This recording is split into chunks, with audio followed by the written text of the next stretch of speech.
gachi kai konwale ka kuko uma atala na taide sinema atala bunu center obodo ọkụ na-ewu n'eme mobility epute siki no lebo putelu siki 1 siki 2 siki 3 siki 4 siki 5 siki 6 ibute pepe nege waye wemia ngwachi wemia ngwame wemia oya yegodimia oya me wemia oya me wemia ogoliba ogoliba wemia ogoliba timo fole votio ibute pepe nege ewelo uoyeke oyo bugage kiletere watawai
Thank you for joining us. We are going to be covering some major news today, and I will be introducing the headlines throughout the week. Thank you all for joining us, and I can see Masca there. Thank you for joining us, Masca. Oneme Efe Eboa, thank you for joining us. Hilo de Dios, I see you there. I appreciate you for joining us. We are going to be, first of all, I think I need to read a disclaimer so that people don't, get, we are all on the same page. So this channel, on this channel, we celebrate the diversity and equality of everyone. And we are not here for a specific race. We are here for everybody. We are not here to discriminate against anybody, just in case. No tribe, no religious animosity, and none of the, prejudice on this channel is supported on this channel. And also, I know this one is the one people don't tend to like a lot of. The conversations are going to be generally be based on facts. We have to try to be more factual about some of our conversations so that we tend to, illuminate reality properly. Imagine if you are going around with fake information. It's like somebody walking in the dark, isn't it? So that one is something we are going to be doing. And the way I'm going to try to coordinate this is in a different way. And I hope people try to understand because this is one area a lot of people have issues with. Whenever I moderate, they feel like I talk too much, I interject too much and all the rest. So I'm going to try to give it I'm going to try to do it in a kind of interviewing way where everybody has a say, and the panelists should not try to speak too long so that the next people, the person next should be able to speak, allow other people to also have a say, so that if I ask you a question, try to answer it as concisely as possible, then I'll move to the next person faster. Then we deal with that one. And there's no need to give a long answer to things because we are trying to understand deeper meanings of events of the week. So that is the idea behind it. I'm just going to be asking a lot of different questions of different people, and I'm going to be challenging. Don't feel offended. It's not personal. This is no place for us to start feeling defensive. We are all here to learn, and I'm open to learning. No matter what people think that I don't, I'm very open to learning. Just watch me when I agree with you. It's just that people don't notice that. All right. So I'm going to be playing the headlines now. It's going to be quite a long streak of headlines. So bear with us. We are going to be going through them one by one, from Trump, Zelensky, Israel, Kemi Badenoch, that woman won't stop badmouthing us.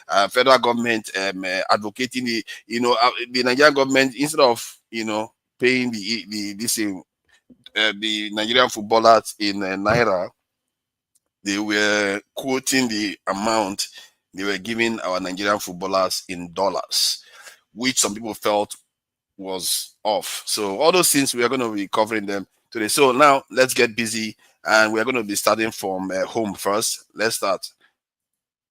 Right now, whispers coming from the PDP that suggest that former President Goodluck Jonathan may be preparing to contest again in 2027.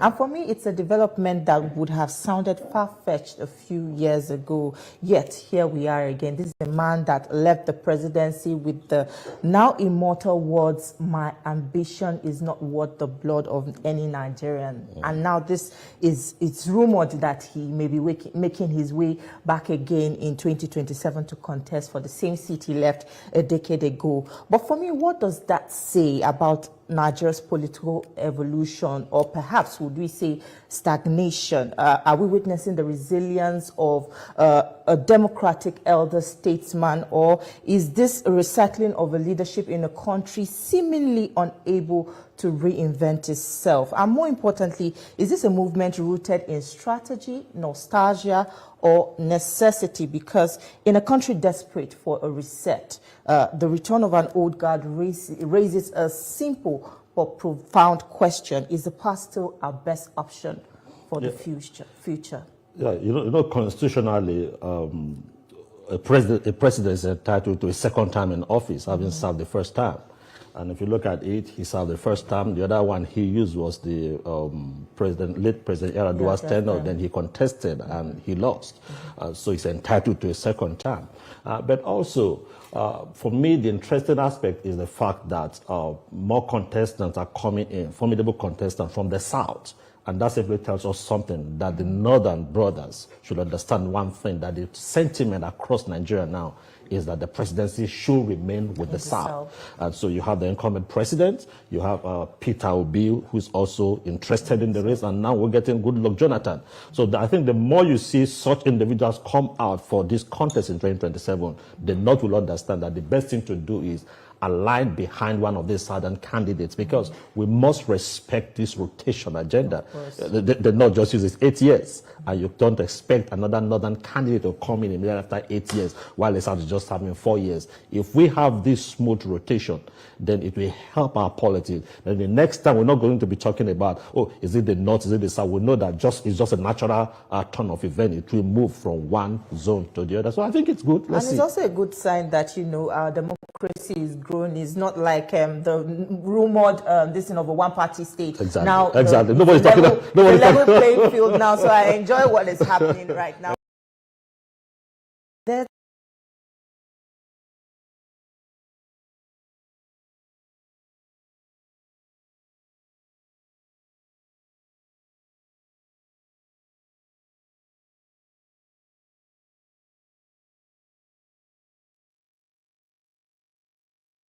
Sorry, my apologies.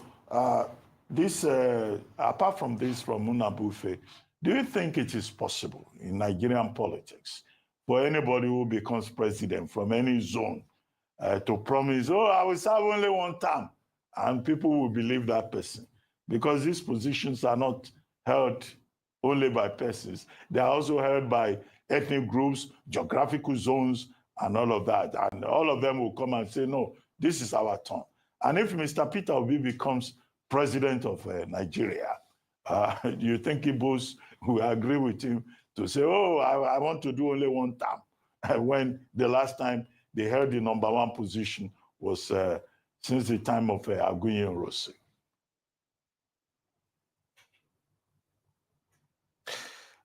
Very interesting proposition by Mr. Peter Obi there. And then, of course, your question is very, very apt. There's always been this mutual distrust between Nigeria's ethnic groups, especially when it comes to the presidency. But like you have said, if he does come to power, it will be a different ballgame. But don't forget that your former boss, former President Goodluck Jonathan, then as president of Nigeria in 2010-2011, had proposed a single term of 6 years, having seen how the president... At any politician that comes to you and says, I'm going to do only one term, that's a sign of desperation. It will not work. Just like all these gambits about serving food, carrying plates, and doing boy at parties that could be better organized by event organizers. It's also a sign of desperation. It doesn't work. It will never work. And then the second challenge, of course, is that you say the North will buy into this idea of one term. No, the North will not. Because the civil war in this country has never ended. I don't believe that Northerners who are already aggrieved with a Yoruba president will just shift and embrace the possibility of an Igbo president. There are contradictions in this country that have not been sorted out. We should lay the emphasis on competence, ability. If the Nigerian people are politically educated to a point where they can vote for a competent person, regardless of where it comes from, regardless of his religion, that's when this country will begin to move forward. So all this, I will do one time, I will serve you food, I will give you agbado. No, please, that's not going to work, in my own opinion. Plus, followed the presidency's announcement that each senior female football and basketball team players will receive the naira equivalent of $100,000, while their coaches will get $50,000 in recognition of their international success. There is a cash award of the naira equivalent of $100,000 each to the 24 players. $100,000 for each player.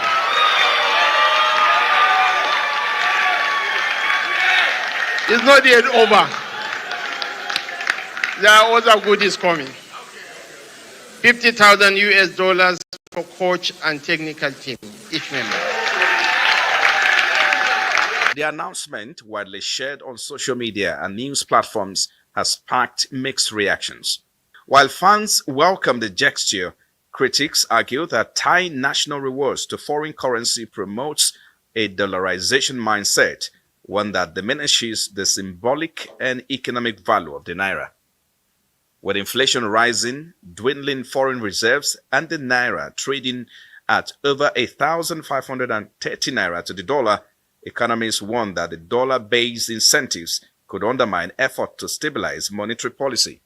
Though the presidency clarified that rewards will be paid in naira equivalent, experts say the optics still matter and call on the government to lead by example in promoting confidence in the local currency. Makers representing internet service providers, data center operators, and the internet exchange points. Thank you. Please be seated. Thank you very much. The essence of this high-level engagement with the Minister of Communications, Innovation and Digital Economy, Bosun Tijani, is to create awareness about a major initiative by the government to impact the digital landscape. The project Bridge is meant to deploy about 90,000 kilometers of fiber infrastructure across the country to tackle the inadequacies in the sector and unlock opportunities for the people. We're not the sort of country with the opportunity to deliver 5,000, 10,000 kilometers of fiber optic cables in 2-3 years. It's not going to get us to where we need to be. And that's why, as a government, we've decided to invest alongside the appropriate partners from the private sector, 90,000 kilometers of fiber optic network for the country. And moving on, let's turn our attention to Nigeria, where a recent remark by a British MP has reignited a debate on national identity and diaspora pride. Now, British MP Kemi Badenoch is facing backlash for the comments that she made on her Nigerian descent. In a podcast, Badenoch said that she no longer identifies as Nigerian and has not renewed her passport in over 2 decades. Badenoch added that now she fully identifies with the UK, where she lives with her family. Speaking on the podcast, Badenoch also said that she had not experienced racial prejudice in the UK in any meaningful form. In 1980, Badenoch was among the last people to automatically receive British citizenship because she was born in the UK. In the following year, the then Prime Minister, Margaret Thatcher, abolished birthright citizenship. The Conservative Party leader grew up in both Nigeria and the US, and then at the age of 16, she returned to the UK. Badenoch noted that her decision to relocate to the UK was a very sad one, as it was driven by her parents' concerns about Nigeria's unstable political and economic climate. Her comments have sparked outrage in Nigeria, and this is not the first time she is receiving such backlash. Badenoch has frequently spoken about corruption in Nigeria and growing up with a sense of fear and insecurity. Her past claims about difficulty transmitting Nigerian citizenship to her children also met with heavy criticism from Nigerian leaders. Reacting to Badenoch's remarks, critics asked her to return her first name, Kemi, and they also accused Badenoch of projecting disdain for her heritage while benefiting from its cultural visibility. He'll meet Vladimir Putin very shortly to discuss a ceasefire in Ukraine. He wouldn't say where the talks will be held, but said the situation in Ukraine could be resolved very soon. Gary O'Donoghue's live in Washington. Gary, have you been able to divine what the situation could be resolved very soon in Ukraine means? No, we don't have any detail about what he's suggesting or what's on the table, but as you say, all the mood music in the last few days coming out of Moscow about this meeting being imminent, now being really confirmed from the president's own lips. Very shortly, he said, in what he described as a very popular location. Now, we don't know where that is, but we might find out as soon as today where it's going to be. There's been speculation it could be several places in Europe, Rome, Switzerland, even Hungary, or possibly even in the Gulf. But we do know that the president is thinking not just about a ceasefire, not just about maybe ending some of the kinds of military action that are going on, but about a permanent settlement. And he's already talking about the issue of territory. Well, you're looking at territory that's been fought over for 3.5 years with, a lot of Russians have died, a lot of Ukrainians have died. So we're looking at that, but we're actually looking to get some back and some swapping. It's complicated. It's actually nothing easy. It's very complicated, but we're going to get some back. We're going to get some switched. There'll be some swapping of territories to the betterment of both. Now that's, I think, going to sound some alarm bells in Kyiv, isn't it? Because we know that Russia claims 4 regions beyond Crimea, which it already occupies, 2 in the south and 2 other regions as well. Is Donald Trump really going to do the negotiation on behalf of another country that involves it giving up some of its sovereign land? Emmanuel, good morning. A very strong reaction there from Zelensky, essentially being sidelined in talks about his own country. Absolutely, and indeed the presidential reaction is what actually 3/4 of Ukrainians are thinking. There's been a recent survey showing that this is the amount of the Ukrainian population which do not want to broker a peace with Russia under Russia's condition, which would amount to giving up Ukrainian territories. And Volodymyr Zelensky in his address also stated what is constitutionally a fact here in Ukraine. I will quote him, the answer to the Ukrainian territorial question already is in the constitution of Ukraine. Giving up Ukrainian territory if Kyiv gave up that territory, that would amount to violating the Ukrainian constitution, violating the country's very own sovereignty. It is not something that Ukraine is ready to do. If it were to swap territories, it would need also to have the approval of the Ukrainian population. population. It is a population that is not ready to make that concession. I'm often asked whether or not Ukrainians would like to see those peace talks being successful. Of course, they would love not being bombed every day. They would love for Russia not to attack their country, but Ukraine is very much defending its own sovereignty, its own territorial integrity, and to take over Gaza City, with the UN Security Council set to hold an emergency meeting on Sunday. The Secretary-General called the military escalation dangerous, saying that it risks many lives, including those of the remaining Israeli hostages. The foreign ministers of Britain, Italy, Germany, Australia and New Zealand issued a joint statement strongly rejecting Mr. Netanyahu's plan to expand the war in Gaza. They said it will aggravate the catastrophic humanitarian situation, endanger the lives of the hostages and further risk the mass displacement of civilians, adding any attempts at annexation or of settlement extension violate international law. Now, Israel has defended the decision to escalate its military expansion in Gaza, with the Defence Minister, Israel Katz, saying international partners who condemned Israel would not weaken their resolve to defeat Hamas. Now, currently, Israeli forces have control of around 75% of the territory.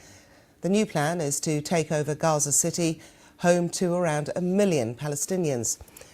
Let me just show you the satellite picture, which shows the density of the area 2 years ago. This image, though, was taken recently, and it shows some parts completely destroyed in this war, while others remain largely intact. Now, Israel doesn't allow international journalists, including the BBC, into Gaza, so we have to rely on trusted freelancers within the territory. John Donnison, then, has sent this report from Jerusalem. Homeless and hungry, Gazans woke up to the news today that this war is far from over. As if they needed telling. More Israeli airstrikes, and in Gaza City, the threat of another ground invasion.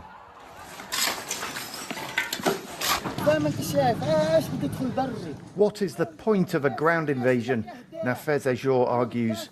There's nothing left that you haven't wiped out. There's nothing left, and there's no food either. With many already living in tents, under Benjamin Netanyahu's plan, up to 1 million people here will be ordered to flee for the umpteenth time. Gaza City is not safe. The north is not safe. Where should we go? Do we throw ourselves into the sea? For Gazans, the destruction and the suffering is endless. Just 50 miles away, but a world apart in Jerusalem, Israelis were stocking up for the weekend. Hundreds of thousands of troops will be needed to capture Gaza City, but the people we spoke to here said there was no choice. What's the alternative? What should they do instead? Have we tried making deals? Yes. It's not doing anything. Has there still been attacks? Yes. Has there still been casualties on both sides? Yes. So it needs to be finished. That's it. We need to finish now all the terror. If the name is Hamas, now we must, not need, we must now. This decision by the Prime Minister is divisive. We found plenty of people here who back him, but polls show the majority of Israelis think the best way to get the remaining hostages home is ending the war and a ceasefire deal. So this decision is a gamble. Again this weekend, there will be mass protests by hostage families and their supporters. Many argue that if their loved ones don't get out of Gaza alive, their Prime Minister will be partly to blame. John Donnison, BBC News, Jerusalem. Okay, let's... Well, that's what we'll tell you tonight. Our story begins with Mira Murad.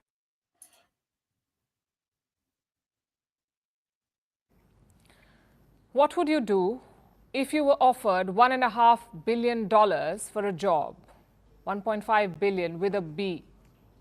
I know what most of you are thinking. You would scream, call your mom, say yes even before they finish the sentence. Because who turns down a deal like that?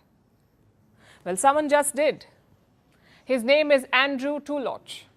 He is an AI researcher, and recently Meta CEO Mark Zuckerberg offered him a job. a job that could have been worth up to $1.5 billion over 6 years. But Tulot said, no thanks. Why did he do that? Well, that's what we'll tell you tonight. Our story begins with Meera Murati. She was the Chief Technological Officer of OpenAI. When Sam Altman was removed, she took his place. She became the interim CEO of OpenAI. This was for a very short while. Last year, Meera Murati left OpenAI, and this year she formed her own AI startup. It's called Thinking Machines Lab.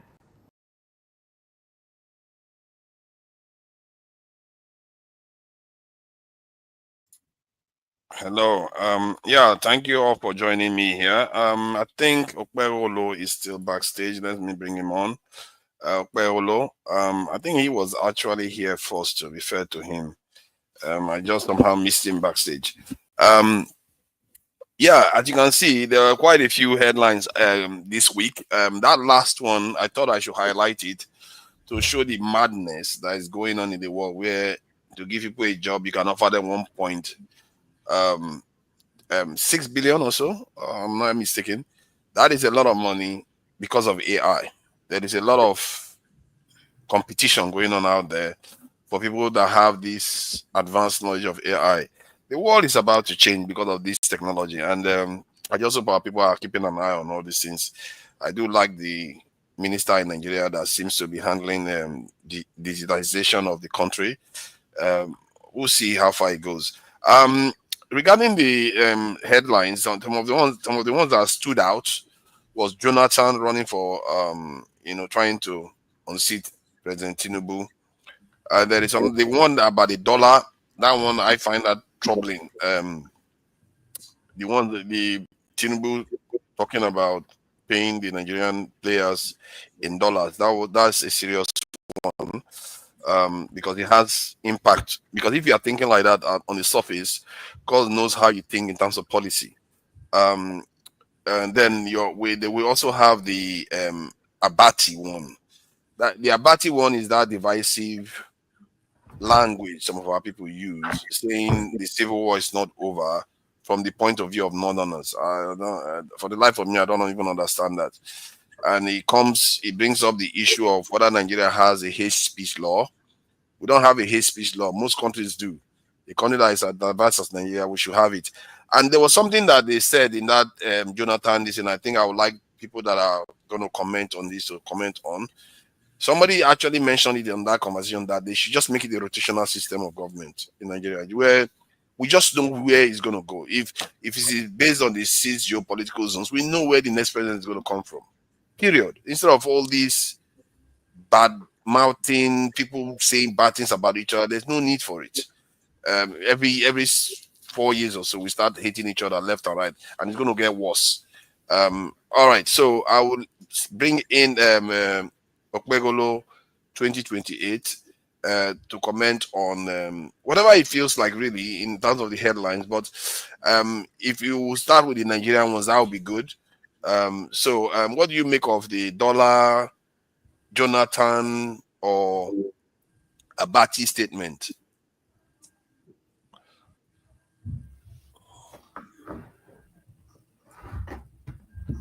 You're muted. Yeah, it's interesting. I think all the video you play, other than the man who turned slavery down, they are pretty much the same. They are all political optics and, drama and just, just to spice up the airwave, right? From the dollarization of the awards to I think Kemi Badenoch, which is one of my favorite political figure within the last 30 years. She stand out for me in terms of a female political figure. She topped the chart right now. It's one of my favorite. So I vote for her anytime, any day if I did Britain. So I like the way she's going, and I wish her all the best. So she will deport you before you vote for her. She will deport you first. So don't worry. It doesn't matter. I mean, you'll be voting for her once she's deporting you. It doesn't matter. So maybe that would be an opportunity for me to take a mask for his run for his money. Say we need to be doing something. Abi. Maybe that could be the wake up call that we all need. So I welcome her, whatever that she's doing, man. I'm here for her, man. She's on the most serious note, she's doing well. So, but again, has a political framework. Who again you talk about? Abati was saying something about Abati saying that he was going to run for 4 years. Yeah. You see, when I earlier I was trying to say all this thing, I just know it's just to keep us going. But as far as I'm concerned, if I be obedient, if I belong to the obedient family, all this thing will be treat it like a noise and stay focused. Why am I saying this? Again, I don't believe in coincidence, right? Now, when Obi begin hammer, I will do one time. I will do 4 years. I will do one time. Now that's what this guy said. You two talk. Let me somebody that can actually believe that you will do only one time, right? Just for the conversation, for the optics. I mean, good luck is not that leader that is a threat to anybody. When I mean anybody among that, it's not a threat. Who is by crook by hook, he end up being the vice president, being the president. I mean, we all know how the whole pretty much country stand that he has to take over from his predecessor after the news of his dismay and all that kind of. Then the second time, of course, that audacity for some cabal to hold the presidency. Say, good Lord, no. That audacity was still the inspiring force behind good luck election the second time. People are still very angry. Say, who them be safe? That's other kind of thing. So that's what won him the election. But again, what happened after that? By the time the same people that put him, they turned against him. What happened? He lost, and that's not just enough. The few people that stayed with him, all of them, everybody moved. All of them leave him like as if he was nobody. So what am I trying to say? It doesn't have that followership. It doesn't have that political structure. You know, it's not a politician that says, "Oh, it's coming," and every other guys go. They say, "Okay, let's change our strategy." It's not that kind of guy. But it doesn't even make sense. Whoever is saying that is coming. But as I said, how do you push back to that? This will be way to the dead spirit, right? For the question, how do we make sure they come? Yes, if not that one Nigerians won't do safe. I think the issue of trust will rely on good luck. Somebody will say, okay, yes, he cannot do more than one time, even if he wants. Is the president not the idea? I think I gathered that is for PDP. So, and if he's going to PDP and ADC is there, the same result as 2023 will occur again, isn't it? It's not Obi. Well, you see, I'll keep saying it. I don't think Obi is foolish enough, politically speaking, to want join anybody at this point. You don't pass that level. If you want any political career, you can join any group. Just do it. As he home now, he's in a powerhouse. Yeah, but okay, so, but the problem is that I thought the priority was supposed to be on sitting President Tinubu, because as it's going right now, Tinubu will just be laughing at all of them. Everybody wants to stand on their own. Who wants to sit down first? Who want to sit in? The opposition should be looking on sitting. If it's ADC, if it's PDP, but one way or other, they are supposed to be united. Well, they are supposed. If they are not united. They are not stupid. They are not united. They should know that they're going to lose. They should know that. The turn by turn that all of them are signed up for is a real thing. I know that. I don't unless the only if I have to search deep to say, okay, where problem will potentially come for Tinubu, that okay, we should take that kind of problem serious, is this push by the Trump administration that we have to accept what do they call the deportee, Abi? No. The deportees now, the one that deport from America. Yeah, so I think they are serious about it. Now, how far we deal with the Nigerian elite cycle can push back is left to be seen, right? So that's the only thing. But also, other than that, I don't think he has it. Now only we, the people, if there's anything like we the ordinary people, right? Now we the don't say no do. We don't say we just talk and we the feel that is not doing well, right? So now the question now remains that who is even mobilizing us? Organizing don't pass. Yes, less than 2 years. Who has the resources to match these guys to mobilize 20-30% of Nigerians? Who's doing that? Nobody's doing that. Wow. So how do you know how you want to sit them?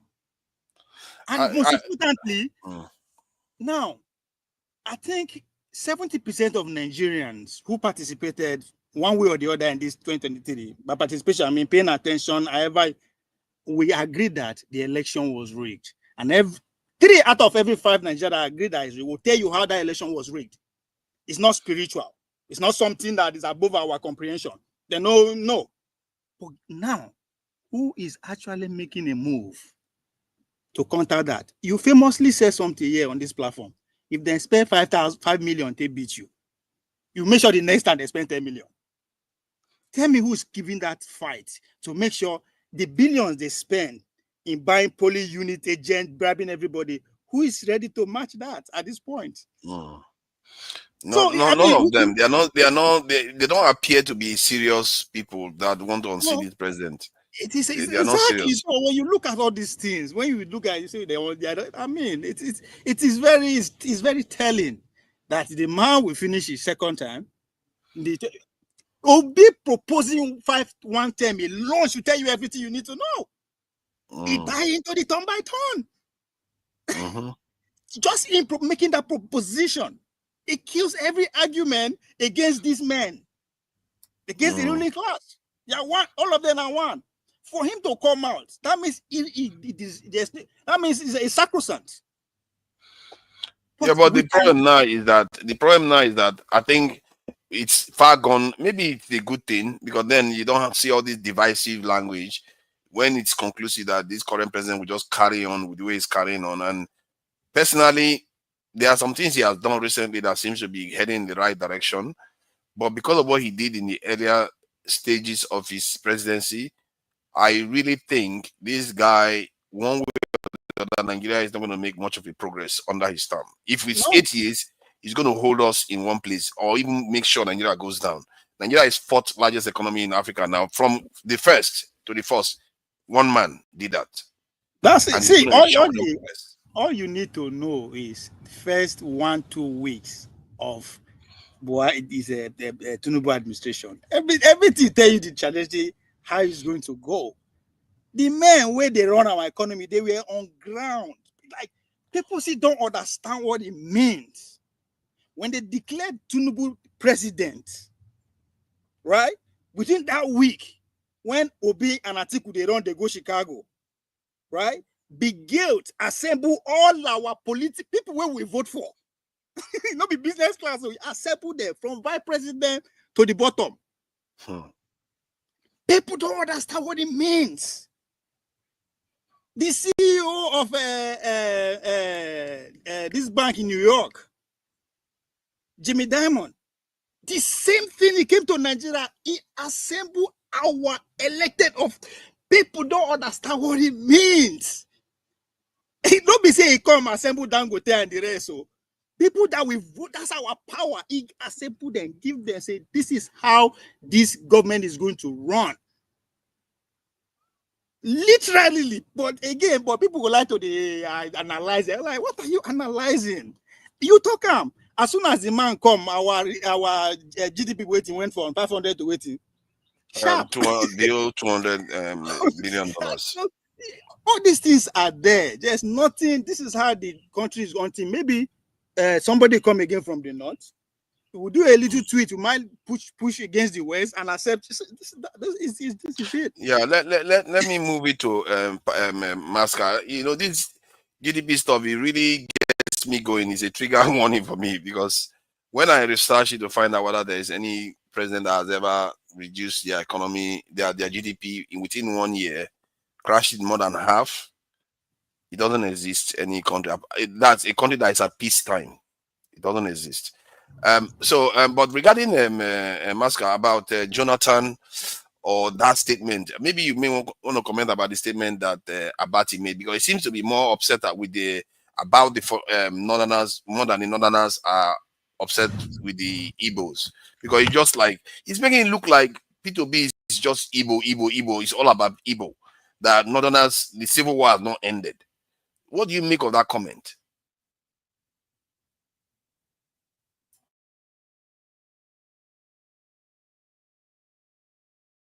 Well, actually, I was taken aback when you played the video. I was really shocked. I was surprised at many levels. He said one term will not work. On what basis would you make that assertion? Okay. And secondly, he said serving food will not work. And I'm thinking like, is this not a journalist? Like, when did he suddenly become a political analyst on national TV? But the way I see it, this guy worked with Jonathan. He was a true and true PDP person. Okay, so I don't know. I'm not gonna. The truth is, me personally, what I've come to realize is that we take a lot of people very seriously. Meanwhile, these people, I would say that the simple accident is that he's the one facing a camera. It could be me, it could be you. There's no big deal about anybody in this world. Nobody. All of us are human. I think it was when I was watching the last session, Paul made a statement about the lady pilot that maybe she snapped. Okay, and I know. Look, I will not take what is his name now? What's the guy's name? This guy on Arise TV. Ruben Abati.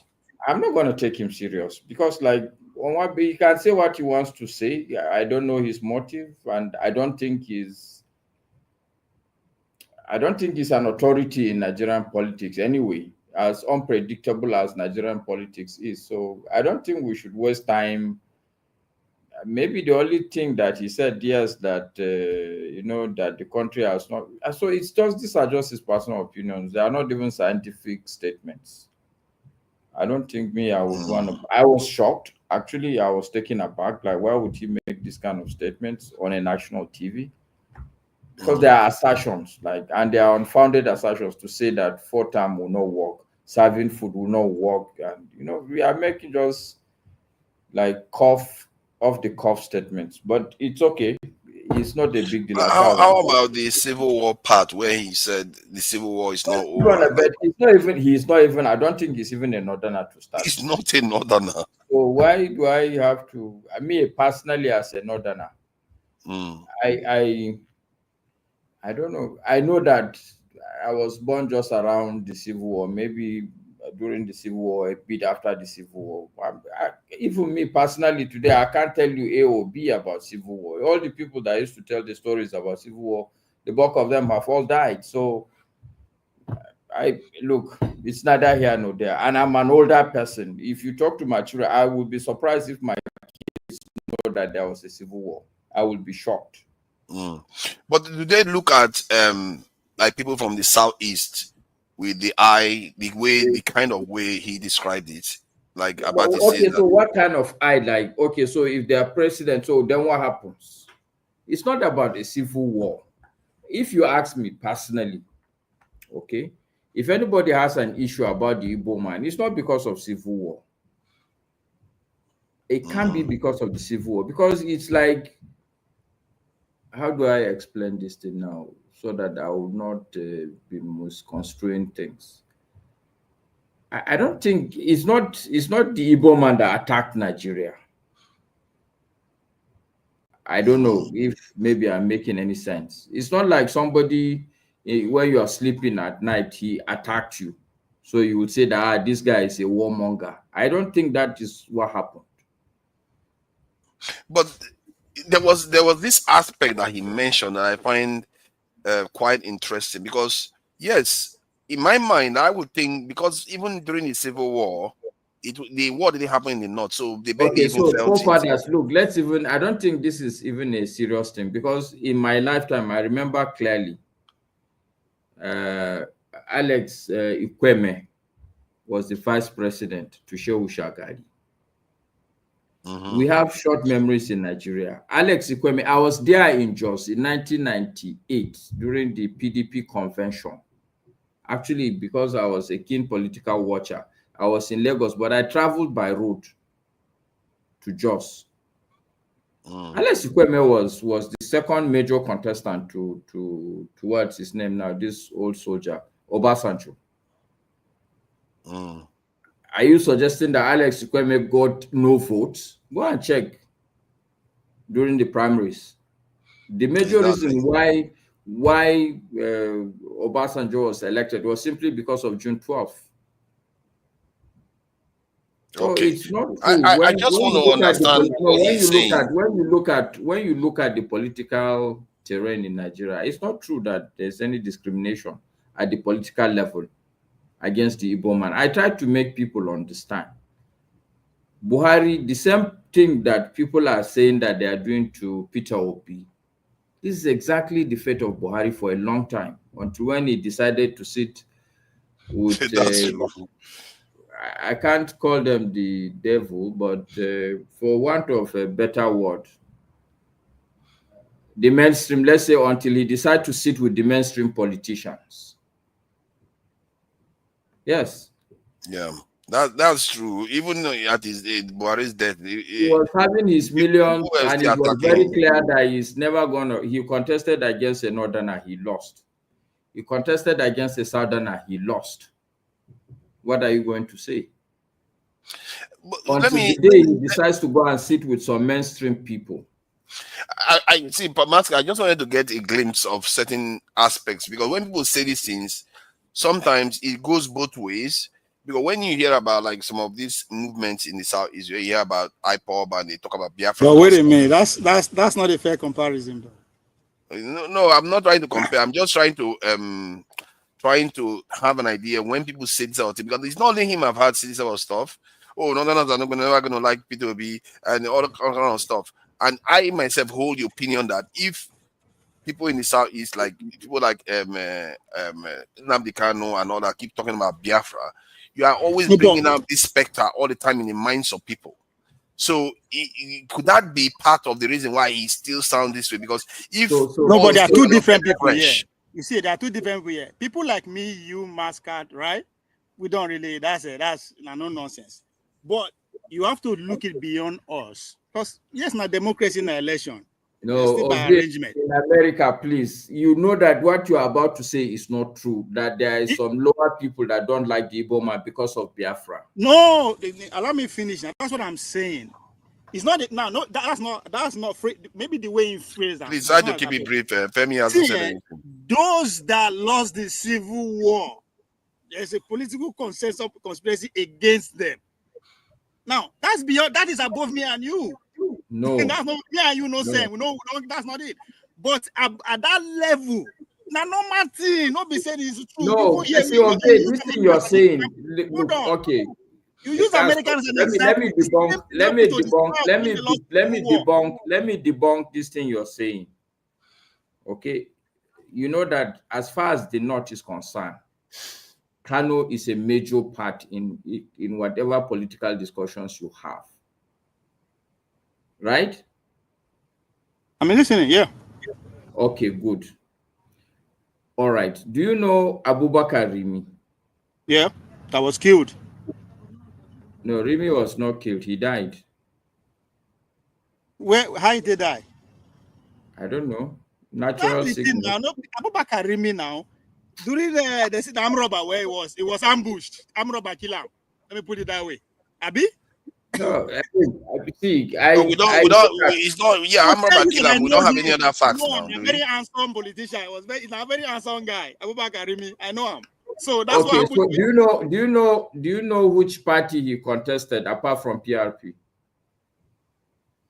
Are you talking about during the SDP and NRC? No.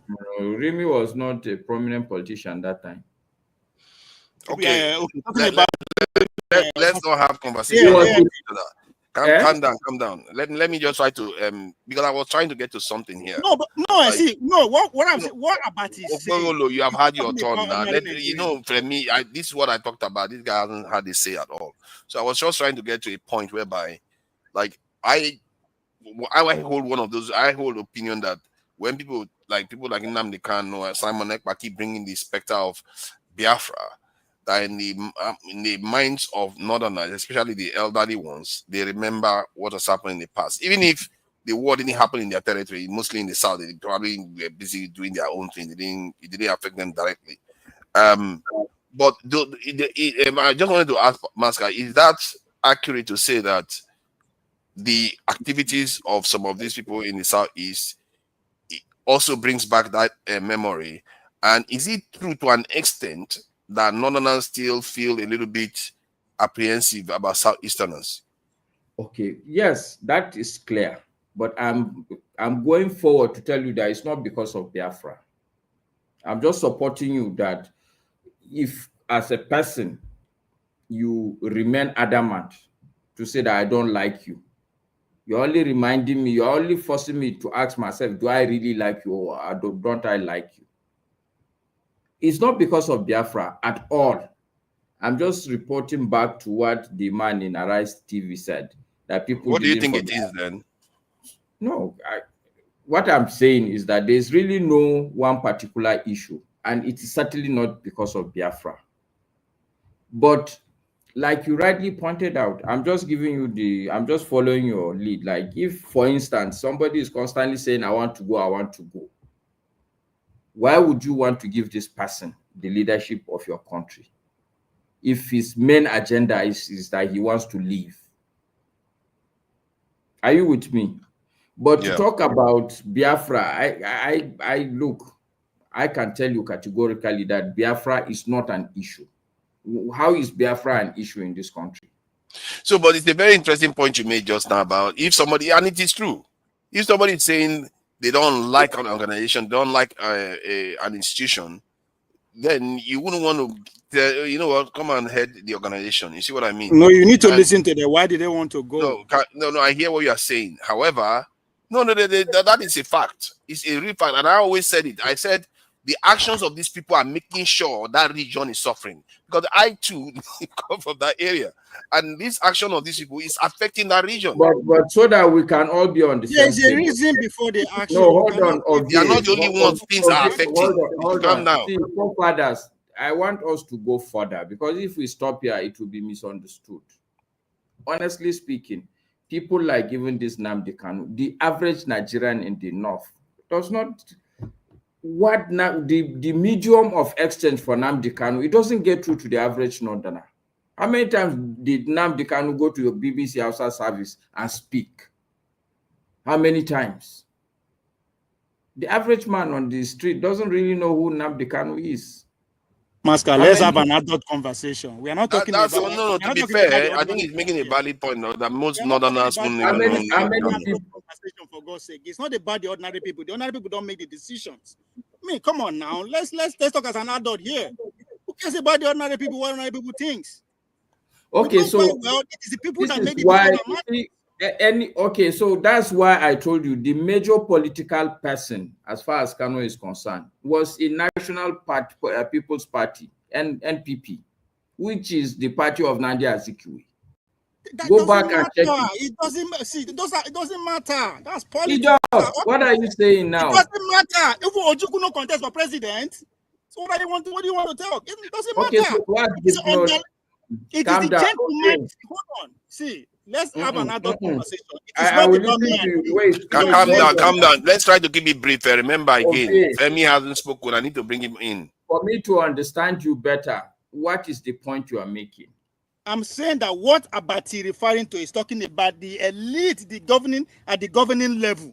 There is a gentleman agreement that those that quote unquote lost the civil war. It was a war. They lost. Now, normal, you will pay. It is human. That's not what is happening. It's not new to us, right? For how long? Hold on. I am not saying because they have. So I'm just saying that this thing is cock and bull. With due respect. why would you then make the Igbo man a vice president? Why? Okay, why? So good 8 years. Hold on. So what? No. What do you mean by so what? What do you mean by so what? Hold on. What is vice president? Alex Likweme not an vice Igbo president man? is the president that can become a president. If the president is dies. This guy talking about? Vice president is very sensitive position. What are you saying? What does it mean? What is vice president? Vice president means Jonathan became a president. How did Jonathan Goodluck become president? What are you saying? No, could they wait? Make people they die before Igbo man become president. But he's saying what they are saying is that hold on. See, what he's saying is that if they don't want to countenance an Igbo man becoming a president, they wouldn't even make him a vice president. They wouldn't take that risk. Yes. So hold on. Let's move on. So Femi, thank you for your patience. I really appreciate it. You know, these Okpegogolo people, you know how they are. They are very, very difficult to control. They are proud of it. This is our attitude. This is our attitude that they carry. So welcome. So, but what do you make of it? Because Ruben Abati, some of the comment that he made. Because I'm trying to get an idea is it the way Northerners still see Southeasterners? Because recently I'm beginning to find that there are actually some people that really don't like Southeasterners. I can tell you that right now. And but that said, there is the idea that Jonathan was the president of the country. And somebody once said on this panel that Northerners don't distinguish that much between Jonathan and other Southeasterners. If that is the case, does that not say that Nigerians just vote according to the way they want to vote? They don't necessarily vote against any particular group. I don't know what I'm coming across properly on this one. What do you make of this statement that Abati made, that Northerners, to them, the civil war has not ended? They will see every Igbo man like that. Because when I look at Jonathan seems like an Igbo man to every Northerner. And some part of his name sounds Igbo, actually. So what do you make of it? Do you think that plays any role in the way Northerners think of the South? So absolutely, especially when I wanted to look at it this way. This way, I mean, of course, in the face of new evidence, there's always a chance for you to change or to edit your opinions. Having been born in the north, especially in southern Kaduna, grew up there, spent the rest of my life living in Nigeria, in Lagos, and Lagos being a cosmopolitan city.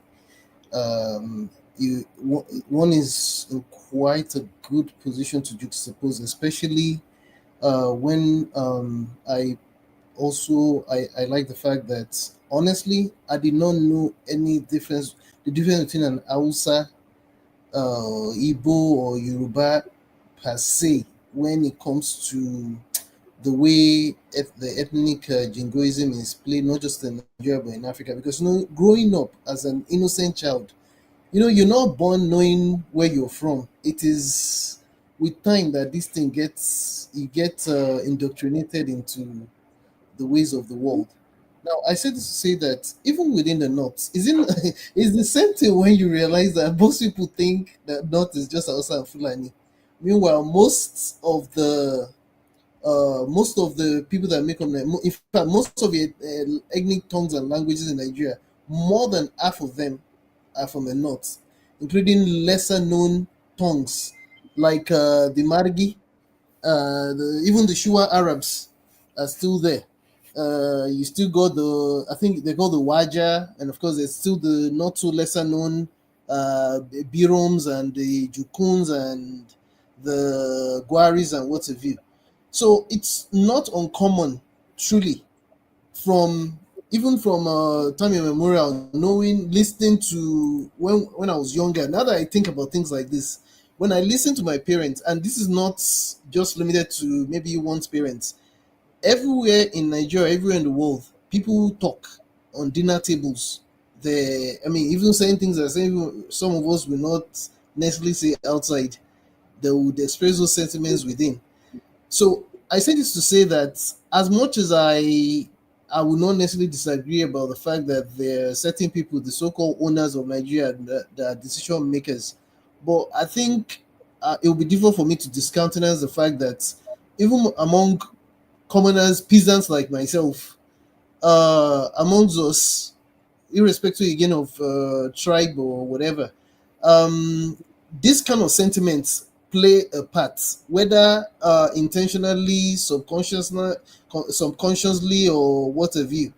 Now, to say for me to say that Biafra does not play a part, I might want to disagree. And I say this because when one looks at least the history of what led to Biafra, irrespective of what truth one wants to believe, I just have this feeling again when one just looks at the whole things, the way it's played out from then up until now, and the kind of things that some of us may have heard amongst different groups of people.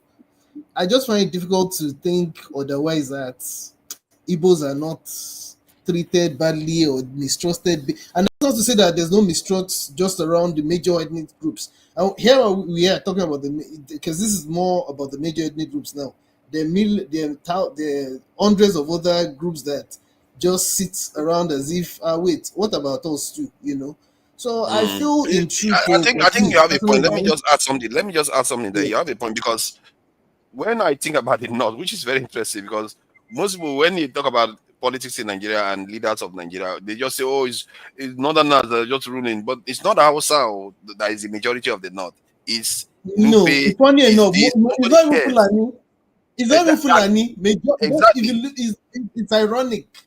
So It's ironic. I find that strange, because this is, in a way, from that point of view, you can even assume that Northerners have actually tolerated an Igbo president, because to them, Jonathan is Igbo. They don't see him, and that's how we see the North.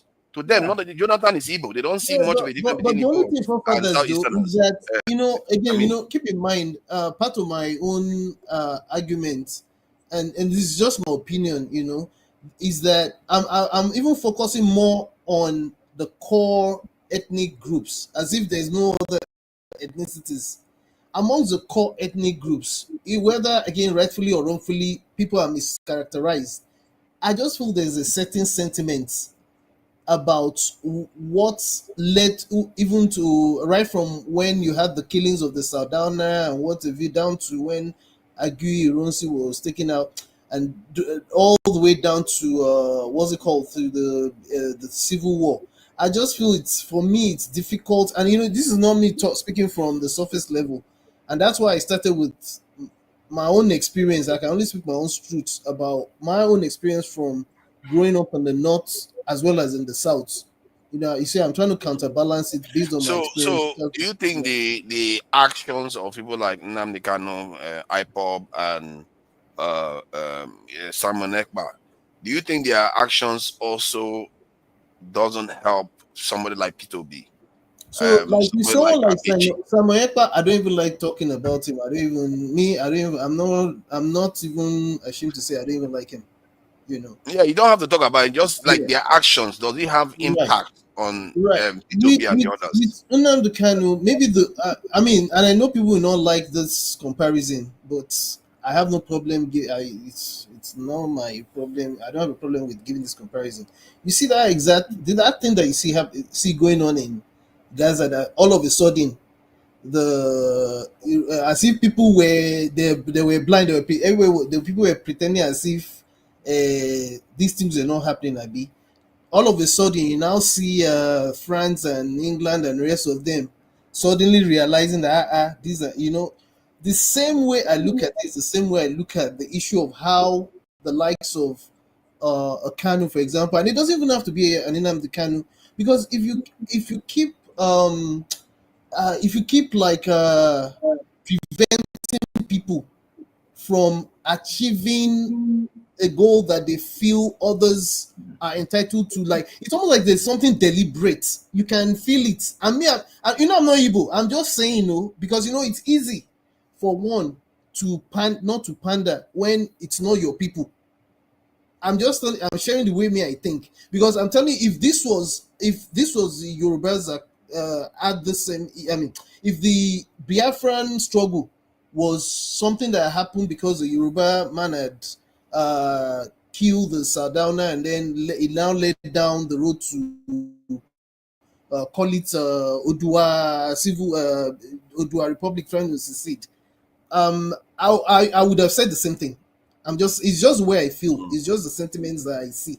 The way I see it. It's just my opinion. I guess that makes sense. Regarding Goodluck Jonathan's prospects and the idea that, ADC is there, Atiku seems to be like a spoiler all the time. He just shows up, and whether he thinks he's going to win, whether he thinks he's going to lose, he doesn't care. Do you think the opposition party in Nigeria, they are serious people at this stage? They are not, are they?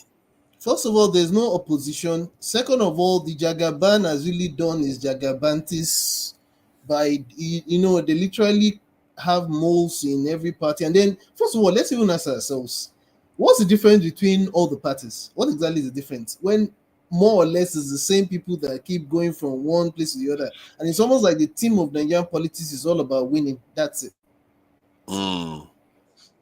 Maybe you have a point, because there has not been any real major difference between them in terms of the way they govern the nation, the outcome. But I must say, this president's accomplishment in the first 1 year, it would take a topping to do. No Nigerian government has performed this badly. As a matter of fact, in the world, it's hard. Go and check it on ChatGPT or anywhere. Go and find out whether any government. Forefathers, I'm sorry. I typically do not like to interject. That's fine. But if you look, maybe Nigeria is not a typical of the general scenario all over the world. But right from independence is now, has anything really gotten any better? It did get better after the Civil War when they had the oil boom. But they were acting like spoiled brats and they squandered all the good things. I hear what you are saying. We have always been in a gradual descent over time. But the 70s was an exception because the Civil War brought us down, but it spiked us up a little bit. The early 80s, I think, was the pinnacle. And I think that's when the Nigerian currency was even stronger than the dollar. But from then on, it's down the slope. I really beg you, crave your indulgence. Can I just punch you a little hole in that we didn't even do anything with that wealth in the 70s as much as we should have? You know why? They did first stack. They are very, very proud of first stack. Forefathers, go and reread the history, really what really led to first stack, what really happened. Now, it's not even just the first stack thing. All I'm going to say, and I'll keep quiet after this, is can you compare what we achieved during that period with what's it called? UAE came from nowhere to where they got to with the same oil within the same period. Yes, I think if we go into that discussion, I think my blood pressure will go up. So I will try to put that part of our failure. It's really, really bad. Welcome. You see, all these Democrats, they know how to move around. They wander the wilderness and they show up at the right time, hoping that somebody will call upon them to come and support them and all the rest. So welcome, this is Ibadan Prestige. So what do you make of this comment by Abati? Do you think, because let's face it here, from the point of view of the North, Jonathan was an Igbo man. They don't know the difference. They can't tell. Just like we can't tell the difference between Nupe or Kanuri versus most Northerners. And that's how Southerners see it. So do you think what Abati is saying is accurate based on that? Yeah, greeting everybody. Greeting Forefather Maska. Nice to see you. And Femi, greeting to everybody. Yeah, I've made a comment from different platforms in reference to what Abati said, and I was really pained. Why am I saying that? I have no issue. Some of them is politics. When he was making that commentary, I think I understood. Somebody told me, one media person told me that the reason why this guy, is so exercise some impunity in that particular channel, that he's a shareholder in that channel, because it seems like he can never do any good. If never do any bad. Look at what happened when he confronted Jordan Rice news guy Orji, and there's nothing come out of it. So he is taking his boldness to different level. The politics that he tried to play there, if he had stopped and said that Obi cannot be just deceiving people, or is desperate to contest for the to stay for 4 years. But you call yourself a political guru, like you're the most knowledgeable PhD or that kind of nonsense you claim to have. He's not the only person that has PhD. You've forgotten to say the Nigerian Constitution allow you for just 4 years, not more than 4 years. The second year, the next 4 years is people like you, they can vote you in. There's no way in the Constitution it said you have to rule for 8 years. 4 years, that's what it said. So I don't see anything that will be said that was out of place. And there's a video that was played in 2022. Obi made the same comment that you only need 4 years. He told Abati that you only need 4 years, to put the country in the right trajectory. He never said that he's going to rescue the country, but he only needs 4 years. 4 years is enough for him to rule. It's idea. Obi made that comment in 2022. That was with Abati. Abati never made any kind of bigotry comment, insidious, in my own opinion, at that particular time. Why not? That's what concerns me about. Let me say this. Based on talking to Nigerians and on this platform and backstage, what we see from Abati is not objectivity. What we see is a kind of innate disdain for a set of people. Because clearly, Peter Obi is a very, very civil character from anybody. Anybody can tell you that. That's part of some of his weakness even. So people see that as his weakness, that he's too civil. But yet, look at the venom at which, the way he talked. He was even speaking for the Northerners. And this is a problem. And this is why I keep saying Nigeria needs hate speech law, because Nigeria, some of our people, the kind of hate they have in their heart, they will transfer it to their children. But I just wanted to say that. Go ahead. Yeah, I'm glad Maska is here. Maybe he can dive into this particular topic. Although we have plugged it before, I've not had Maska point of view. But let me finish what I'm saying. Like he was saying earlier, if he has stopped that Obi is trying to be desperate, coming 4 years that it's not going to have 4 years, he's trying to deceive people or whatever. That's okay. It's politics. I have no issue on that. But when he pivot, try to bring about the civil war, try to reignite the old wound. That's where I have an issue.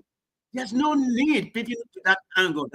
So my question to Dr. Bati, you're from the Southwest. The last time I checked, you're a Yoruba man. How do you know how the North think? Why would you say the North, this is the way the North are feeling? Are you a Northerner? Do you think for them? Even at all, let's assume, some of them are feel like that. Some Igbos feel like that too. But you don't have right to make such a general statement that they're not going to forgive you. There's still a civil war. What are you? I don't understand the reason behind that comment that he made. So, Master, let me ask you, Dr. Bati, does he think for all the whole Northerners?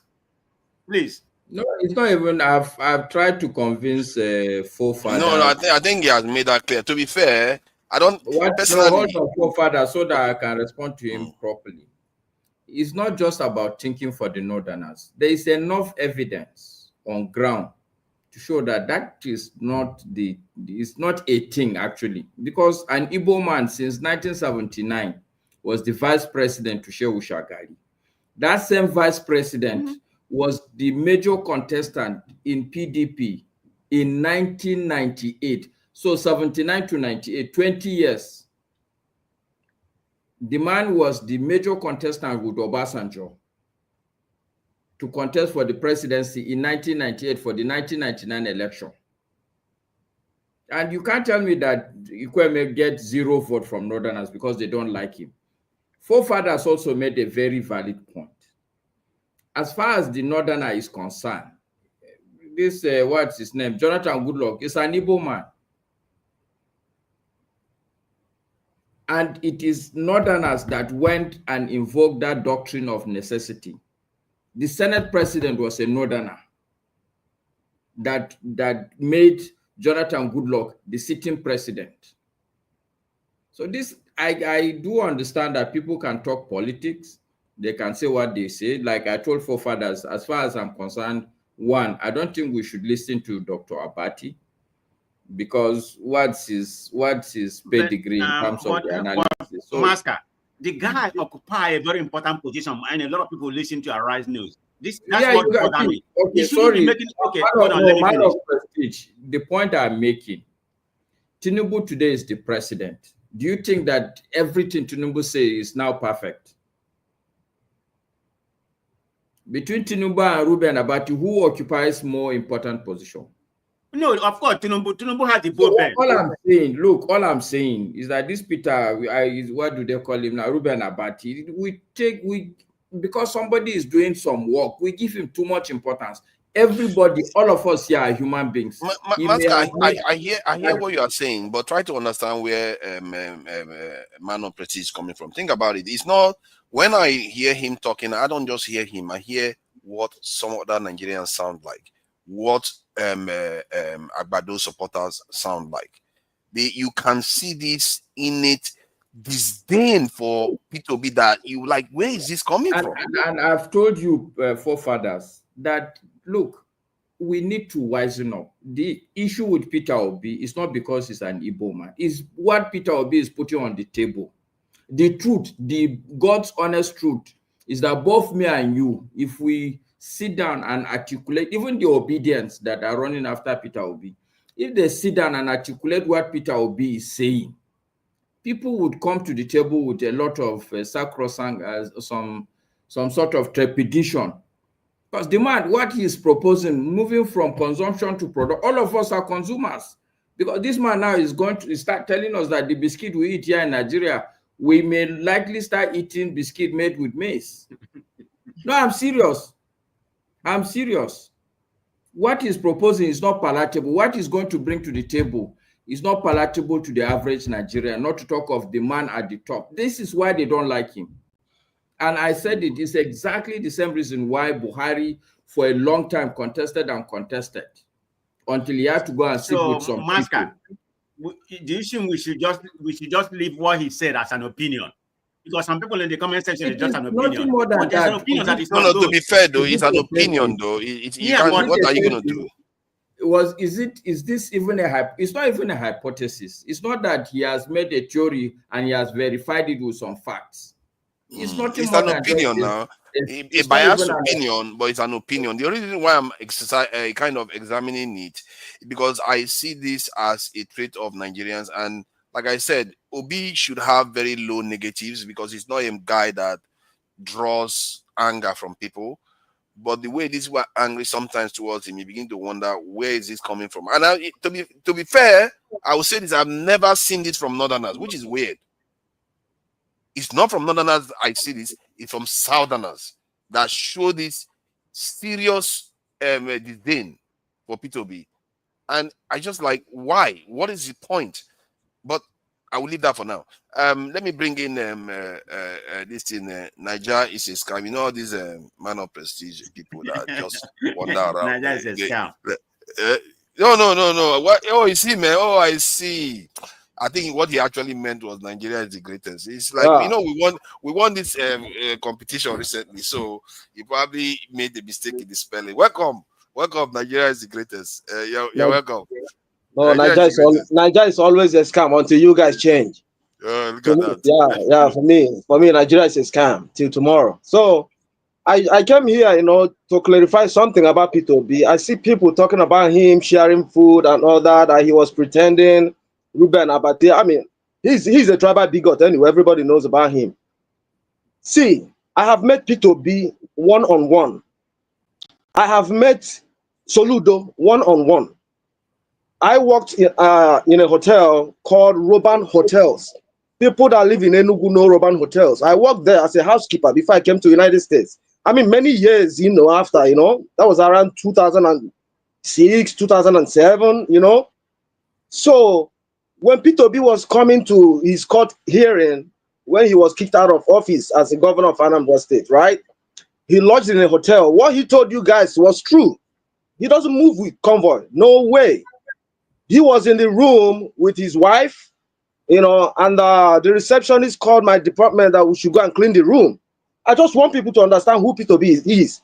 Nigerians don't know him. Whatever he's exhibiting is who he is. He doesn't pretend.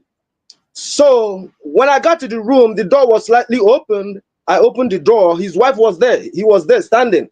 getting ready to check out. And his ADC was there, tall Hausa guy. He has a scar on his face. Immediately, P2B saw me entering the room. They ate banana, right? The pills was on the table. Immediately, this man saw me. He picked it up and put it in the garbage. The bed was like nobody slept on it. The room was so clean. The toilet was so clean. That's who P2B is. Seeing him sharing food and all that, that's his nature. He's not pretending. If whoever that want to believe, believe. If you don't want to believe, that's your business. I don't care. Now, Soludo himself lodged in the same hotel, but not the same time as a CBN governor. He came to Enugu from Abuja or wherever his office was then. The Enugu state government was coming to the hotel every morning whenever he goes out to check everything he ate, stuff the fridge back again. But all the things he ate was on the table. We had to clean it. I'm not holding it against him anyway, because that was my job, right? But I'm trying to tell you the personality of these two people. I have met this short man. What's his name? Whatever man. What's his name? Oshomole. I've met him. Ali Modu Sharif. All of them came to Enugu when Eselu, which is Andrew Bass' brother, had his first child. His first son. He invited all of them to Enugu, right? They lodged in the hotel. I saw them. I saw their pride. You know what I'm saying? So the problem of Nigeria is we Nigerians. My friend told me the other day that we Nigerians are stupid people. I said, what do you mean? He said, how could we be Nigerians? We say we are giant of Africa. We do all these marvelous things, do all this brag everywhere, here and there. And these few people treating us like that. We should be ashamed of ourselves. You understand me? I know we are kind of handicapped. We can't do nothing. For real. But we can do something. Other people, civilized countries, they hit the street. Okay, just look at this deportation of immigrants here in the United States. See what happened in California, in New York, a lot of places. People move on the street, fight for their right. Okay, so we have to sit up and do something. Waiting for these people, P2B will win this election again, and they will not give it to him. Period. So let us not, keep deceiving ourselves. And he is the right man for the job right now that we know. I know we have a lot of good Nigerians. They don't want to comment on Nigerian issue because it's bigger than them. Yeah, but Nigeria, see, if he runs for president and Atiku runs for president and PDP runs for president, why do you think they are going to rig? They need to rig for him to lose? Okay, 2023 election, P2B won that election. Okay, Atiku ran, right? Kwankwaso ran, P2B ran, and he won the election. Category, he won. Okay, what do you support? Let me ask you now what you support, because I'm really concerned that the way the parties are behaving right now, they are going to guarantee Tinubu wins. What do you think? Should P2B work with Atiku? No. No vice president can perform. Okay, vice presidents don't perform. How is he supposed to win then? He's supposed to win or what? How is he supposed to win when Atiku is running, taking vote from him? And you didn't hear me. You didn't. Hold on. You didn't hear what I said. I told you that 2023 election, P2B won. Okay, is he going to win again now that Tinubu is in office? Same thing will happen. It doesn't matter who is in the office. This is a cabal something. Nigeria has been hijacked, but people don't know. Nigerians are playing. At a time, me and you, we can't go back home. I'm telling you the truth. Yeah, but hold on. I need to challenge some things, because one, you have to be careful when we say these things we say, because you have to look at No, I'm not as careful. I'm not afraid. Listen. I'm not saying you should be scared. I'm just saying P2B won the election. Take it anywhere. Calm down. Let me ask you this, because we remember Buhari lost 3 straight elections when he tried to run for presidency. He lost until he changed the calculus, and then he won. Now, a party that used to get about 50% between the 2 major parties in Nigeria, that party split into 4. The other one didn't split at all. What do you think is going to happen when you go to an election? No, see, forefathers, you are trying to see 2023 election. Tinubu was not the president, right? Obi won, and people helped Tinubu to get into office. And now those people that helped Tinubu to get into office, now they have a portfolio, they have an office. they will do it smoothly. Peter Obi might not even get 5 million or 3 million votes this time, but he's gonna win it. But I just want you to consider the fact that dynamics means that maybe the ruling party doesn't even have what I said. Sorry, just hear me out. Because this is a very interesting point. That dynamics simply is indicating that maybe the ruling party doesn't even need to rig to win. Because nobody will vote for them. No, forefathers.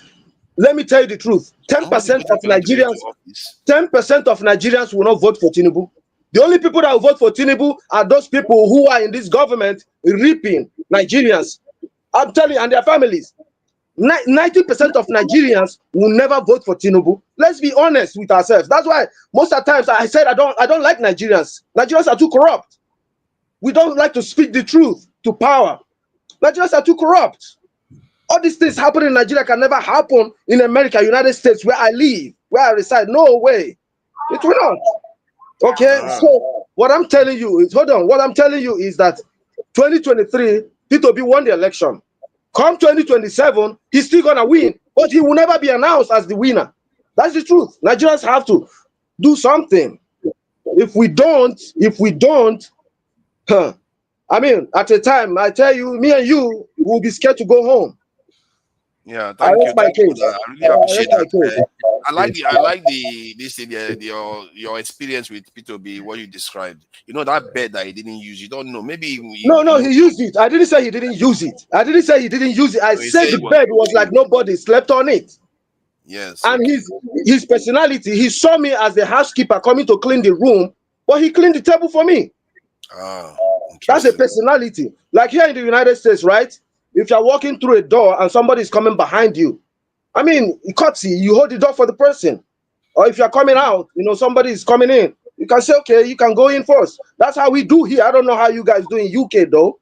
That's personality of people. I think it's the same in the UK too. So, let me add to this thing. Sorry. Hold on. I just want to round up and listen to you guys. Hold on, calm down. Just hold on for a second. Let me just read this one before you calm down. You are one of those people that make people think that Nigerians are always fighting all the time, even when you're just speaking. But he's asking me what I think Peter B won the election. You know what I will tell you for that? I don't know. I know he won. I know he won. For real, my brother. I know he won. You can't say you know. All this. I know. Forget about all these shambles Nigerians are doing. They know. INEC knew that Peter B won the election. INEC, they knew that Peter and who helped them to rig the election is an Igbo man too. He's an Igbo man. Okay. Yeah, he's an Igbo man talking about glitches and all that. He was the first person to talk about glitches after the elections. Okay, so 2027, Peter Obi is going to win the election. Why were they not able to rig Southeast votes? It's not Southeast votes, Nigerian votes. Yeah, but my point is that it appears in the Nigerian space, when you look at the way they vote, there is rigging going on, but it doesn't control the entire process. It's like some people rig and there's counter rigging, and then the rigging balance out. No, forefathers, do you know, forefathers, do you know that a criminal who is waiting for you, you can't escape a criminal that is waiting for you, right? When somebody has already planned for you and you are not aware, you must fall into that trap. That's what happened, okay? Not that Nigerians were not aware that they rig elections, right?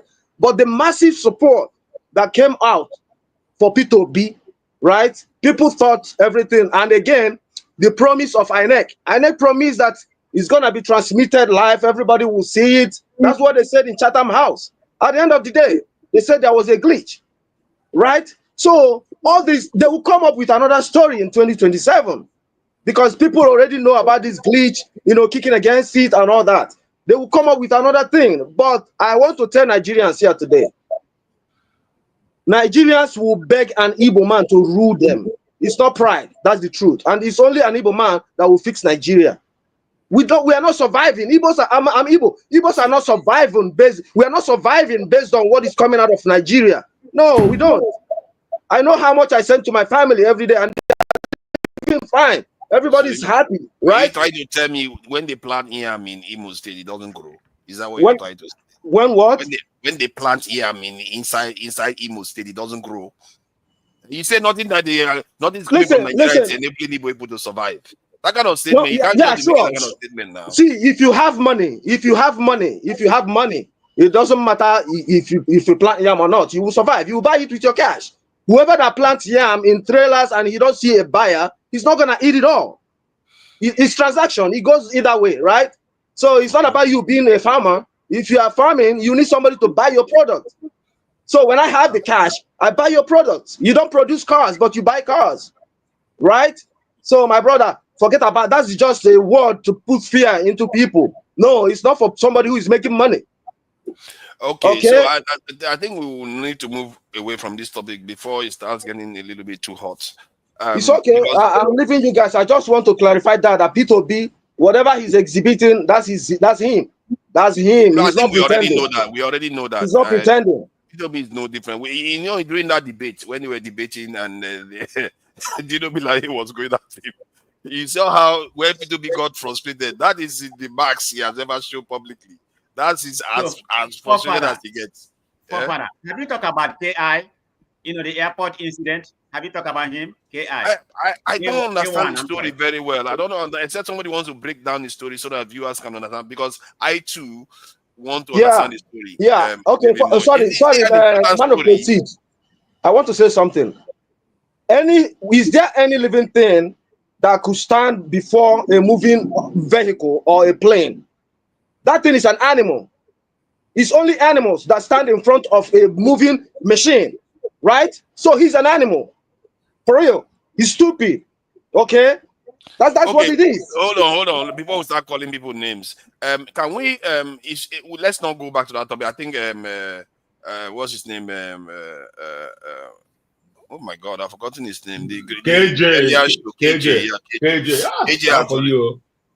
Thank you, Uzo. Thank you. I really appreciate it. Without the Carlo, but it's all right. Where's Uzo Carlo? Even where has he gone? And we've not heard of him again. All these people have just disappeared. It's all right, around. so yeah. Not making news. There was a time they were hating on him big time, man. But it seems like he's all right, guys. I got to do something. Thank you. Yeah, welcome. Thank you for coming in. Thank you. All right, so okay, now let's bring this guy in. I think we need to move on from this discussion to other areas. I think because I think we are 1.5 hours in now. So we are going to be going back to this American issue, which is something I don't fully understand yet. Because when I say don't understand, American with their problem. What you want to see that we don't have to talk American problem here. It's not about American. This is American. You see that? Problem. Nigeria, they talk about American. But we have to understand what is going on around the world now. Are you in America? There are consequences for us. There are consequences for us. Okay, you know what I'm going to do? Why can't we talk about what's going on in your country, London? I mean, you're like heavy tax. Okay. One thing we can do then.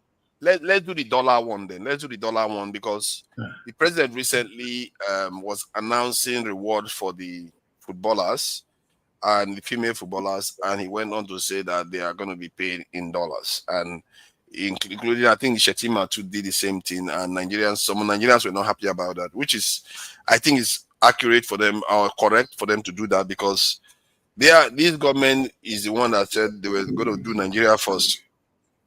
They forgot that Nigeria first include the Nigerian currency first, and their attitude. What I find a little bit, concerning about that, unsettling, because the attitude toward the Nigerian currency has been quite negative. This is why our GDP now is below. I think it's gone back above 200, just about $240 billion now. From $450 billion, it went down to $240 billion now. Last year, it was somewhere around 180 something billion dollars. That's how far Nigeria fell from $450 billion to 180 something billion dollars. That is how much damage this president did. And I can tell you right now, I checked it. There are very, very few cases during peacetime this has ever happened in history. What the president did to Nigeria, Nigerians don't know how bad it is. But we are going to move on from that. But this dollar issue now is about why is he not putting the Nigerian currency first? If he's not doing it now, why would he ever discourage people from using the dollar? We keep demanding dollar. We keep saying dollar is expensive, but why are you promoting dollar? Why are you paying people in dollar? And they probably pay Nigerians in dollar. These politicians, that's how awful that they are. This is why our nation never grew, because they will pay people in dollar and they will tell us that, oh, we should go and spend naira, and our lot is improving. So let's just do that 30 minutes. If we do that, we round up from that and move on to American news, because now we will have America and the world news for 1 hour. So what do you make of it, Uzo, with this naira business? Did you see the video, by the way? Yeah, I see the video. I'm a football lover, so I see the video. Yeah. Good. So what do you make of it? And do you have any examples of Nigerians, politicians and rich people paying in dollars? Even you to Nigeria, you go back to Nigeria now, you go use dollars. Give you we are talking about, I have to give you an example. I'm coming somewhere. I'm coming somewhere. What I mean that everybody in Nigeria has the mentality of using dollars.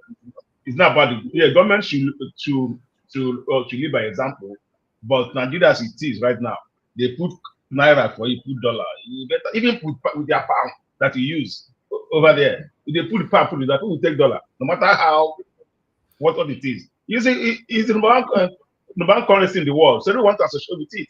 Let Nigeria be their currency. We also have the Nigeria currency. It's the number one currency in the world, no matter how. But China's currency is not the number one currency, but you don't see them. Who they use China currency for Nigeria? I mean in China itself, you don't see them. Yeah, I know they use their own. They still use dollars in international markets. They still use from international markets within their country, not within their country. This one is within Nigeria.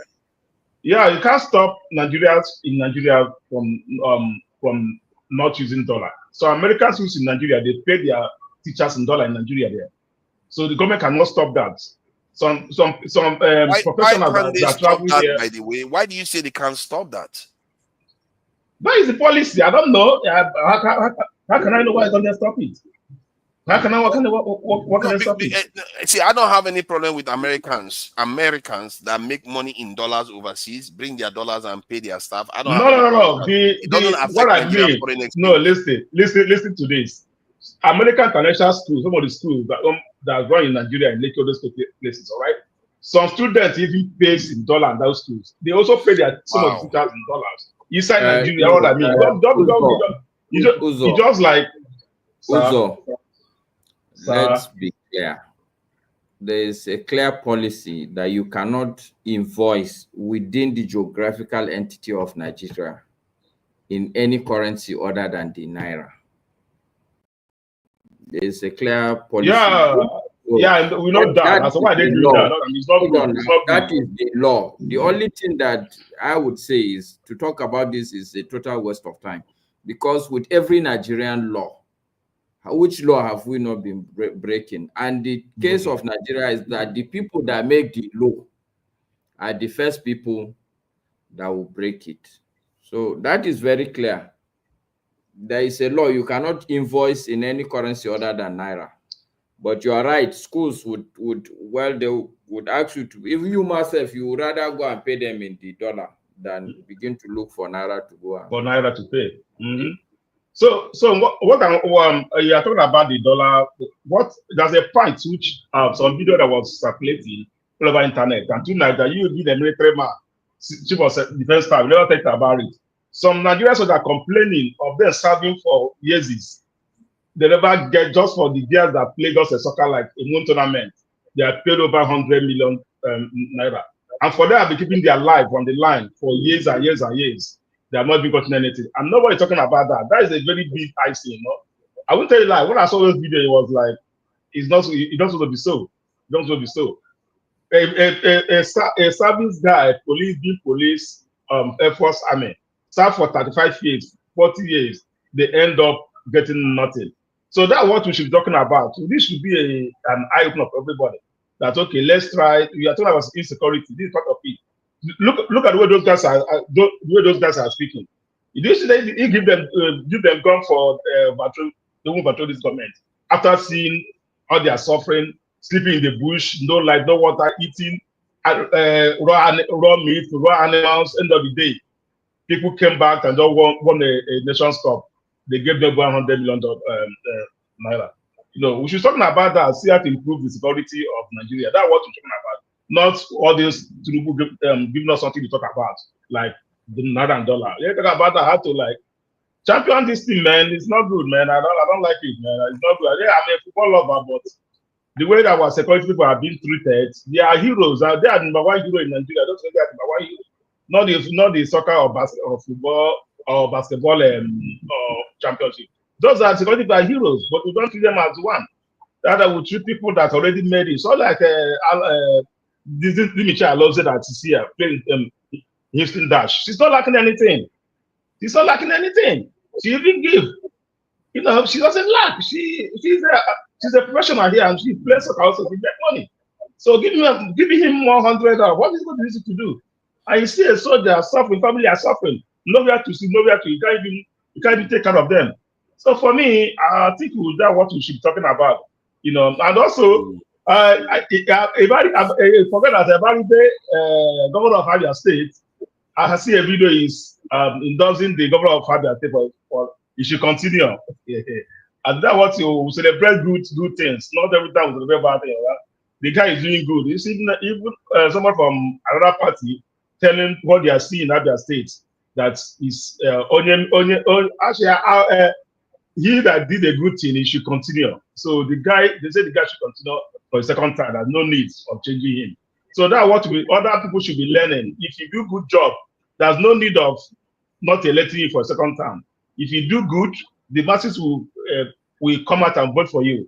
And I didn't talk about this election coming in, Jonathan and co. But this election is already over before it even started. And I still maintain my point. You guys not taking the people go there for ballot. The way the things are going, the guys not taking, he won't be in ballot. All right? Because everything is working against him. They want to make sure it's not in the ballot. I don't know. It's going to happen if it's not taken. And for the northern and south, Bas can know this, but I'm not gonna say that. I thought you're not a Hausa guy. You're not the bad guy. Every other person go video. And I stay in the northern state. That's why you don't speak Hausa. You don't do Yoruba. Every other person, they don't see Igbo man as a they don't see Calabar man as a Calabar. Everyone now in Germany, they don't care whether you are Calabar, wherever you are from. You are in Germany. So it's doing the politics. It's the politicians that will tell you. Hold on. I hear what you said about the this. My system was frozen. That's why I didn't interject. That's why I didn't interject. The soldiers, this thing. I think I have the video. It's just that it's quite long, but I think it made a valid point. People are sacrificing their lives every day. Like I said, I even know somebody that died in Nigeria, with the Nigerian security forces, and nobody even knows about them. They don't even announce them on TV. But people go and play a rubber circle around for a bit, and they make the nation proud, and you give them an award, and you remember them. We don't value this is a kind of testament to our society. But again, that is the nature of society. Let's face it, basketballers making millions of dollars, an AI engineer that I just played that was being given a job for 1.3 or 1.4 billion, $1.6 billion. A job, $1.something billion. So it tells you this world has never been level. It hasn't been fair. But in the aspect that somebody is willing to sacrifice their life for your people and their nation, the way Nigeria treats its military and its security forces, I don't think it's appropriate. It's not appropriate. They are not, I think it's for a reason. It's deliberate too. They celebrate thieves and all the rest, but they don't celebrate the ones that sacrifice their lives the greatest, because they don't want to encourage people to be sacrificing their lives for their country. Because if those people start doing it, God forbid, things will start getting better for the country. So that's what they don't want to see. So I thank you for bringing that up. Can I speak on the dollar issue? Yeah, go ahead. So the question you asked, why is Nigerian government not discouraging people from using dollar? Okay, in my own opinion, there's a lot of compartment to that. I would think they're not discouraging people from using dollars in Nigeria from the official economy and black market. I mean, there's many reasons. You can talk about the economy, means economy, the policy, and the trust. And let me begin with number one. Because of the instability of Naira, Naira tend to depreciate, it's not stable. People would like to, hug dollars, particularly politicians. They want to hold dollars, and hug it. So, in case Naira depreciates, they don't lose out of the benefit they're going to get from it. That's part of the reason why. And government, is not But really hold on. Let me ask you though. You see, those two things are related. Okay. If you don't have any interest in protecting the Naira, you go for the dollar. But if you protect the Naira, if you have an interest in protecting the Naira, you will do everything to protect it. You are not going to be going for the dollar. So, in other words, they are a kind of giving out or a kind of confessing to the fact that they are not for the country. That's what they are doing. Because if you don't put your mouth where your mouth is, and you claim, and by being a leader for that nation, that's what you have a kind of saying that you want to do. You want to put your money where your mouth is. But these people, when they get there, their mouth is somewhere else, and their money is somewhere else. Okay, the point is that let me come from political angle. The politicians, that we have, they are there, for their interest. They want Naira to be scarce because that's going to benefit them, and this is why we have black market because of the scarcity of dollar. We have black market, and the politicians are benefit. It's a matter of interest in that regard. And there's nobody that is. But it doesn't make sense, though. Let's think about it again. If the Naira improves, they make more money anyway. But do they care? They don't care about that. They are making money already. They don't care about common people. That's going to benefit everybody. They're after that, our politicians are very selfish and greedy people. They're after their own state. They want to keep you in poverty. They don't want everybody to benefit. Why do you think we are where we are right now? They want to keep the Nigerian people docile. They don't know what's happening. They want the elite. They don't want everybody to be equal or close to be equal. That is what's happening. And this dollarization of Nigeria is playing a role in the Nigerian economy and everything. That's exactly part of it. I thought it was coming down. The time you use dollarization of Nigeria. I thought it was coming down between 1,500 and 1,500. So that's kind of stability, if we call it in that regard. Okay, do you know it's illegal to use a dollar in Nigeria according to CBN? There's an act about local currency should be the way we transact official in Nigeria, but that's not being enforced. This is supposed to be enforced by the central bank, by the CBN, but they're not enforcing it. Yes. Yeah, because none of them have an interest. They don't want to upset certain people. They don't have an interest in protecting the Naira. That's where I come in. That's what I was saying about interest. Yeah, it's a bit of a shame. Another thing is the government. Okay, let's talk about our export. Don't we export in dollar? You see? Yeah. But we don't do enough of it. It's only Dangote that seems to be doing significant export right now. Many of our import, yeah, go ahead. I mean, even the raw material, everything that we use, is all dollarized. Government is. I don't know why do the Nigerian government not just say, you know what, this is the amount we are going to. I'm telling you, some government, this is the amount we are going to spend for dollars this year.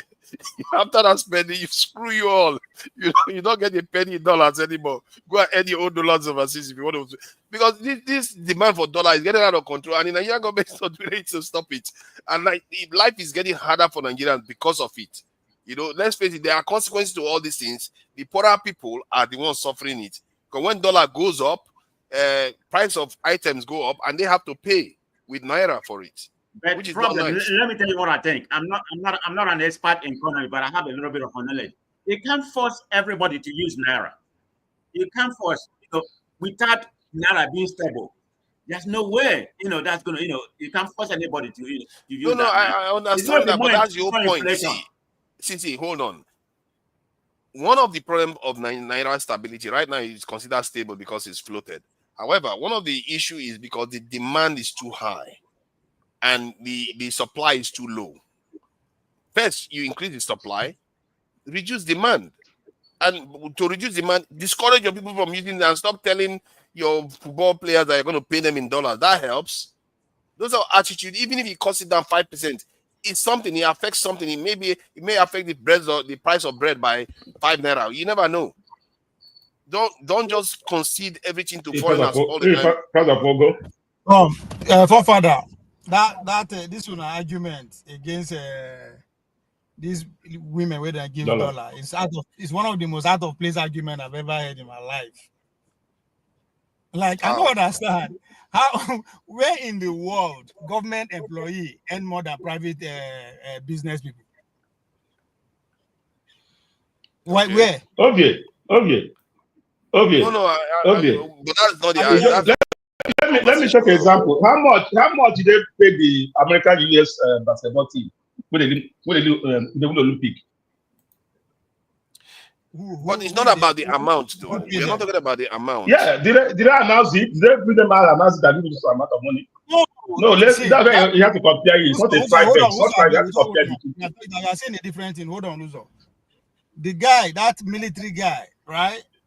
I understand he wants to use that to draw attention to how they are being treated, but it's out of place. See, if there's a reason, right? Let me after all, they practice capitalism and being a free market system bullshit. They say with the practice. The country where would they follow America, right? Who do you all this technology that the likes of Elon Musk, Mark Zuckerberg, the Apple guy, who do you think invented them? You think not them invent them? Those things are invented by the American military. But the fact that it is against the law for America, for a government to pattern anything business related, that's why they push and give the public. I'm just using that as an example. How much American military they collect? You say they collect less than $40,000. $40,000. I think they have insurance and package. They have insurance and package. We'll come to that. That's that not is the point. important. Yeah. Still, you won't compare them to the athletes where they America. Those guys in billions and millions. How much American employee? The president, how much did they earn? So that is not a good comparison. You are not helping your case. No, what I'm saying, they should be able to at least recognize our heroes, those military people. All right, let them recognize them. Know what I mean? I didn't say You had your time. Allow me make my point. We are saying two different things. That's not the point we are making. How Nigeria they treat them, that's beside the point. I'm talking about the argument the military guy is making. You cannot be comparing that parallel. It don't even make sense. Those guys are one-time payments. You till you die, you go see the receive retirement. Do you people factor all those that in? That's why they pay. I mean, I'm not justifying saying that amount they pay them, and that is too much or too small. That's not beside the point. They are using dollar to pay them. I'm against that. That's not it. But there's no comparison between these two people. You know, you go apply for the job now. Then people go for SMA, you go join military. You don't know that they know they pay them well. What you have to destroy another person earning for you to uplift your own. Those guys, maybe that for their life, they're not going to ever see them again. That's just one-time paycheck. So you don't have to destroy them just to promote your own. If you have a problem with your government, that's on you. They know they pay you well, that's on you. No, I'm not sure he was trying to destroy them. I think he was using it to show that look at make your case. See your government. See these people. This is not. See as an act in a one-time payment, you don't get gratuity.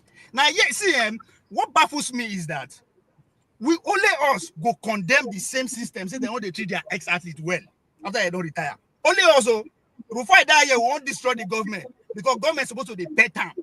No, they don't pay you during your career. It's over. Nobody cares about you. That's what those kind of payment is for. Is it too much? That's a different conversation.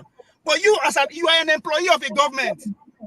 They use there's no corroboration at all. Yeah, job you go apply for the job now. If you know who I can quit, no, they use other person to compare your own job. Yes, you know the person where they play football, you know, see the before go play the football. You know, see doctor. Doesn't make any sense. Your government is not paying you well. That's your prerogative. Face it. No, I get what you mean now. But are you condemning the soldier now? What is the point? I'm saying it is out of place. If they want to use that to draw attention or how they've been treated. That's a different ball game. Those guys deserve everything that came to them. He's not saying that they don't deserve it. He said, why did they overpay them? Then they pay them less. That is not an argument. Okay, so then what is he saying now? What is he saying? Because I agree with you. What is the man saying? Somebody is risking his life. Somebody is risking his life versus somebody that went and played football, and you are saying that person doesn't have a right. That is not my problem. How is that the footballer's problem? So what he didn't blame the footballer. He's just saying what the society is doing. Come on, man. Why he doesn't have anything against the footballers? So you are blaming society for overpaying the sorry, Ovie, let me help you, Ovie. Ovie, let me help Stop you. Blaming the footballers. You're making it look like he's blaming the footballers. Forefathers, it's okay for the man to say whatever he's saying. But what Ovie is saying, we here, we should be more discerning. Because there are events that are mutually exclusive. The fact is that, look, if you are not being well taken care of, that's okay. But don't you use when they treat somebody well for you to start raising an issue about it. That they are treating footballers well is not mutually exclusive for the fact that they should treat military people well. So you shouldn't. Because what is now the picture that I didn't listen to that video, but the picture that you guys are creating is like a mutually exclusive picture. I don't think that's what he was doing. I really don't think so. No, but that's what I'm saying. That's how that's the second person though. See, all you need to do is to look at how they describe it. Hold on. Like, I want to say good night, and unfortunately, thank you for joining us. All you need to do is to listen to everybody. Thank you, I appreciate that. Thank you for coming in. Just go do this thing. They give and they did it. What the fuck does that even matter? Why you don't go do them? Don't use them to drive your case. If you want to drive attention, fine. But condemning those guys using derogative language to describe that they don't do anything or just 1 month, they give them this. Go do them. Now, by force, you made a choice. Stay with your choice that you made. When any athlete there will condemn government say they don't treat them well, then how do we expect these guys? We might never hear from them again. But for the fact that doesn't say, oh, Nigeria should treat their other employee less or good or bad. No. But don't bring those people just because you can't describe. It's the language they use in describing those people. Now make me say, come. What crime these people commit? What crime? Even if they give them $1 billion, what crime do they commit? Attack the person that is giving that money. But it's a thin line. Don't compare them to you. It's this life different. Everybody come this life different. Can I make a quick point, please? Go ahead. Thank you, sir. I came on only for one reason, as I was listening beforehand. Good evening, everybody, and hope everyone's well. The $100,000 that was mentioned they mentioned $100,000 to let everybody know what the dollar is, as opposed to saying it in Naira form. They are going to be paid in Naira, what I have learned. They're going to be paid in Naira, but the equivalent in Naira is $100,000. And I felt that that was kind of clear when it came across to me. Then it was affirmed. So sometimes we argue badly, in terms of what we're saying. We know that Nigeria is in a horrible state. However, there's certain things that are happening in that Nigeria that are quite surprising to what we're speaking about. If you look at, you were speaking about exports earlier. If you see the export between Nigeria and America, it's about 4-point-something billion coming from America exports to Nigeria, and about 5.9 billion going to America from Nigeria, which is rather balanced, given one country. I don't know if we're aware that the oil in Nigeria that we're producing, 2 million barrels per day, is our proper quota. But Nigeria has a lot more oil and a lot more gas than that. Nigeria's mineral wealth, we haven't even begun to understand it. We haven't begun. Nigeria is an extremely rich country, and then on top of that, we have not the kind of capacity that we need in terms of the expertise that is there in Nigeria. But there is enough capacity in Nigeria and of Nigerians that can make that country work extremely well. Sometimes we need to be careful about what we say. We know the way Tinubu started. I'm not a fan of Tinubu by any measure. Having said that, there's certain things that he seems to have done that could recover the economy. It's kind of unfortunate that he himself doesn't communicate these things. You know, Nigerians should be better communicators, but we're not. There are those who communicate extremely well. Don't get me wrong. But on a political level, sometimes we communicate poorly. That's why when I listen to people that know communicate and trying to put clarity across, I enjoy them. Somebody like Peter Obi, he communicates, I would say, accurately. And I will put it to you that Dati communicates far better than Obi, just in terms of his straightforward nature and the clarity in his English. I'm saying all this to say that, look, we've got to be careful of just getting into argument for the sake of arguing. The facts are there if we look for them. $100,000 is going to be paid in Naira form. It was done for the reason of letting everybody know that this is the amount. Nobody knows what, I don't know, 250 million Naira means or is. You know, the way our money is right now, which is about 1,700 to the pound, about just under 2,000 to the dollar. You know, that when you look at it, it may seem that we're in a really tough situation, and we are in a really tough situation. But the fact of the matter is, because of the economy and the fact that our currency is very low, this is an opportunity, not just for exports, but for people in the diaspora to go back home now. I would like to be home, to be frank. I have people back there, obviously my family and all that.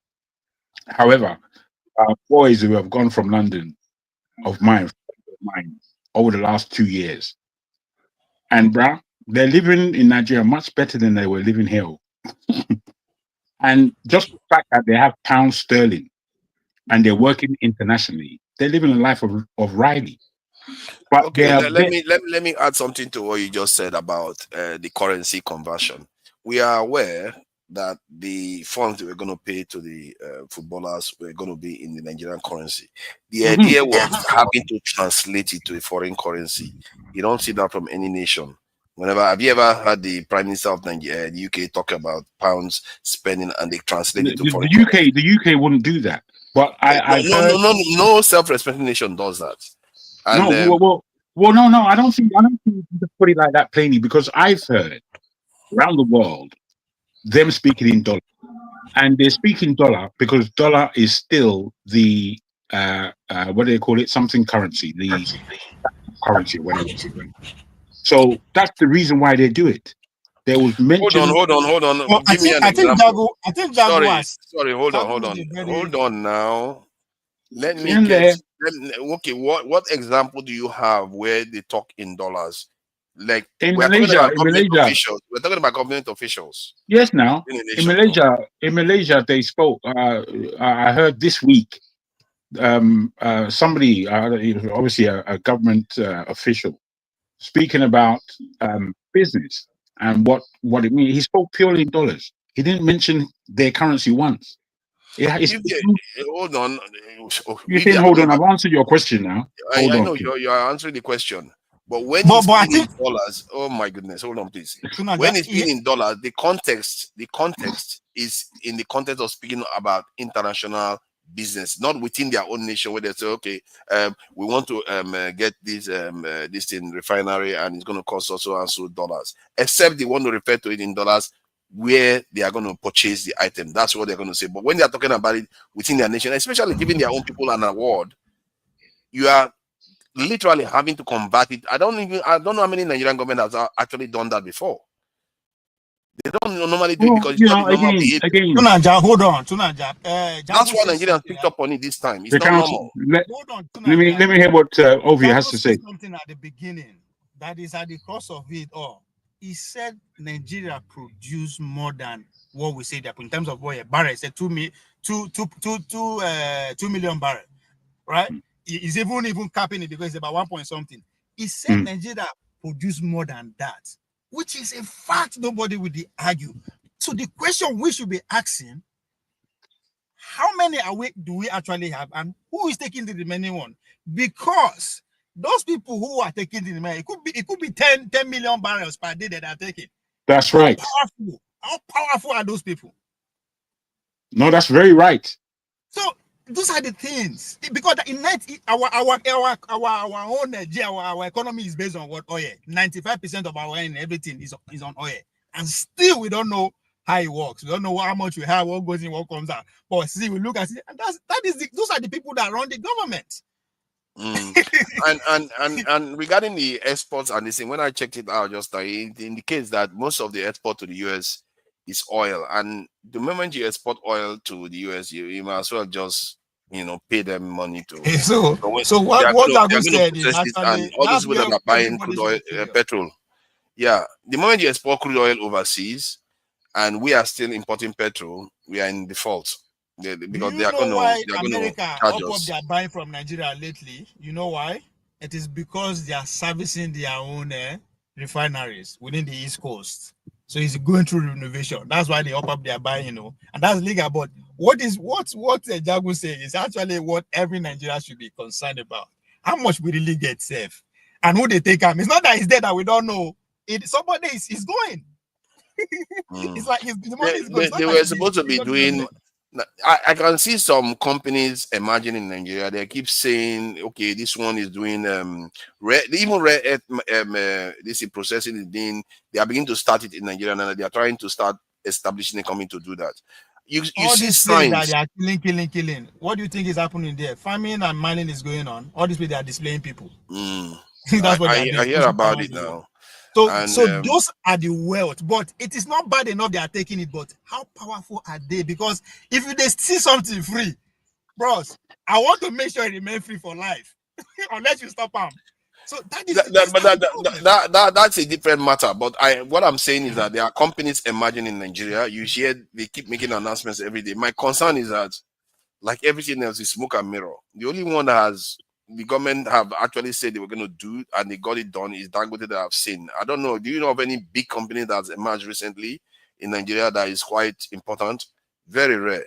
You see that in Nigeria. I don't know why, because Nigerians, they have money, and Nigerian government can give them all these billionaires advantages so that they actually start doing something productive. This is how Nigerian billionaires do it. They finance foreign company to come and invest in Nigeria.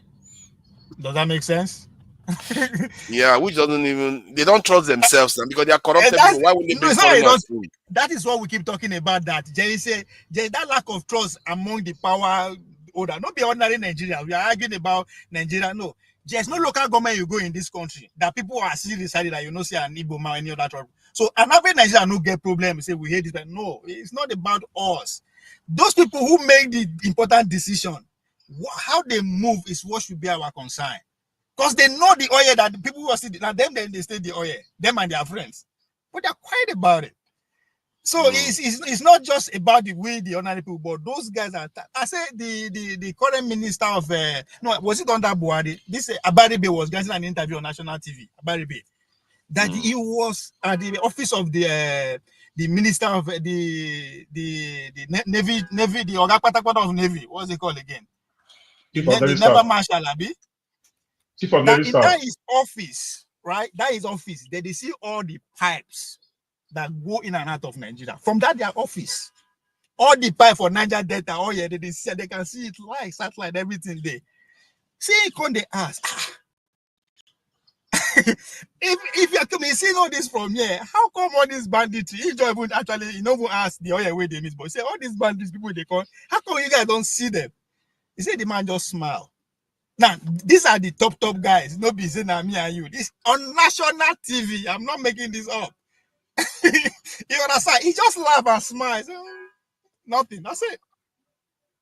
So, when they have, that's why when we are having this kind of conversation, it's not about what the ordinary Nigerian think. The ordinary Nigerian don't really have problem with each other. Yes, somewhere you will go, you will not see or just live our life. But those that make the decision is what we should be paying attention to and argue around that. So, because if we are known for oil, that's what we are known for.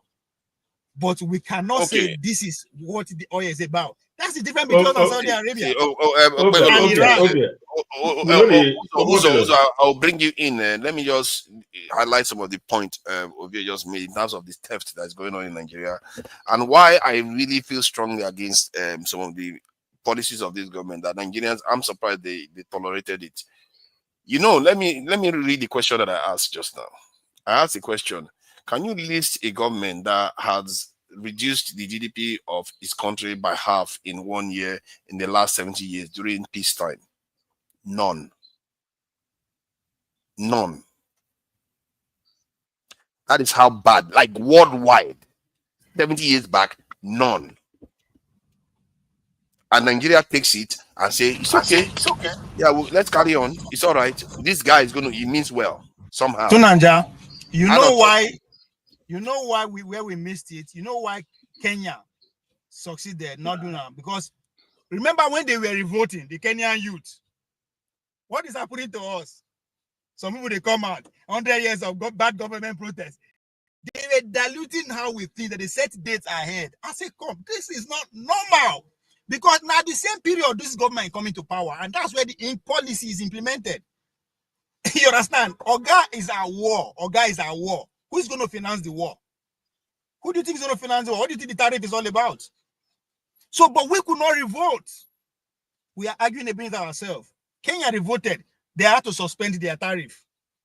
Our taxes, this no go through. All this, where do you think those money is going? It's not coming back to the economy. When they come one, they say step up your game. It's not for the betterment of the people. It's for their policy. So that's why when they announced Bola Tinubu as a winner, and everybody quiet. What I mean, everybody, people that are overpowered, everybody quiet. I say, don't finish. This is an agreement that this is what they really want. So the policy you are seeing are foreign to us. Forget all the analysis they are there, because not if you just look at the players, the economy players, the big company you are talking about, are all foreign. So how you know go trade with dollar? Just like Jagu said, both you are buying and selling, everything is dollar. So I mean, that means the big players, they don't reside in Nigeria, even if they are Nigerians. If you don't reside in Nigeria, what do you use dollar for? So what do you need naira for? So the government itself. Let's bring Uzo back in, because Uzo wanted to say something, please. Yeah. Uzo, sorry about that. Thank you for your patience. So what was it you wanted to say? No, I was just trying to add what Ovie is saying about the thefts going on, right? So Ovie is right, because end of the day, it's not with the people, man. I've been an office years back during Obasanjo regime, here a call control in the customer face. All right, I was there with the guy, the call control. You know what they said? So like tankers loaded up oil in our crossing Semebora. All right, who owns it? The trace who owns the contract. They say, my baba, uncle, baba, this. It's just a call. So what is happening in the Greek? All right, Peter of you said it. How a full loaded oil tank go through the sea and nobody is seeing it. All these things are the Navy staff will just blind their eye, close their eye, they didn't say anything. It's just a call. It's just a call. It walk on to us. They will waste the guy. If the guy is outside here, if the guy is there, I don't complain, they will waste them. They will just waste them. That's not what they do there. In that, what they do. If you're not cooperating according to what they will waste you, they take you out. So Nigeria is in that situation that it takes 30 years time for us to reset everything. Even a child of 10 years, I thinking more than what you can even imagine. So how to change the mindset of Nigeria is going to be very, very hard as it is now. You know, really very hard to take time. You know, so second thing is I don't know, but let me educate some fake educated people out there.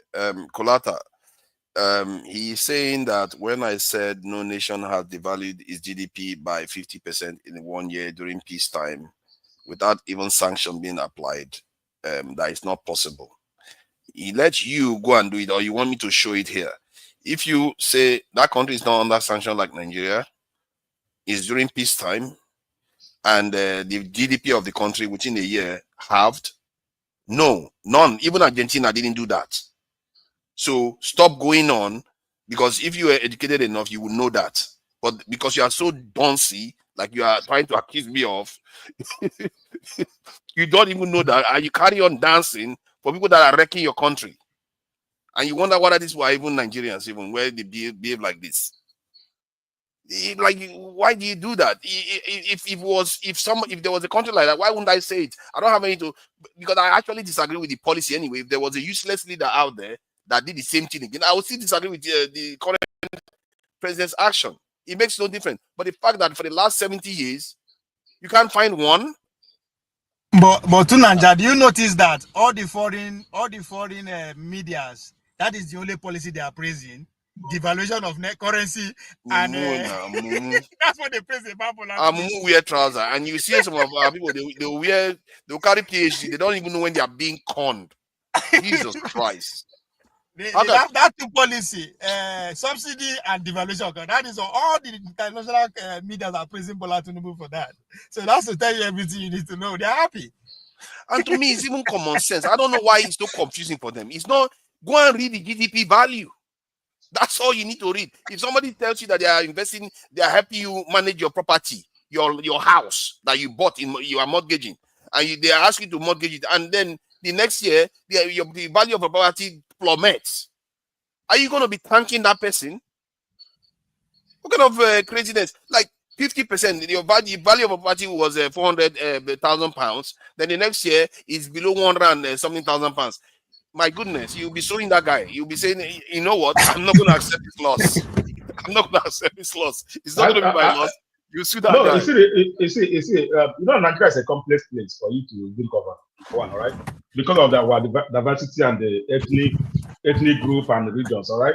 So the issue is this: nobody, for you to rise, like if truth is at the end of our peer now, if Hausa man rise, a Roman will tell you it's our brother, he will be there.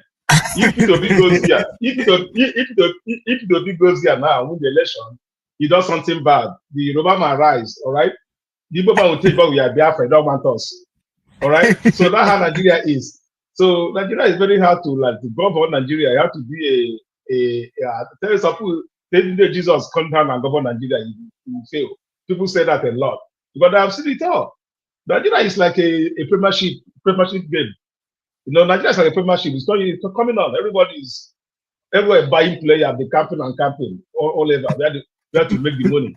So that's how it is. So it's a complex phrase, and the best brains are out. The best brains are out. All the people in Nigeria, the best brains in Nigeria are out. They are all over the world making progress, bringing things back home. You know, bringing things back home. But when they're in Nigeria, just like the guy that called earlier on, what was he? A hotel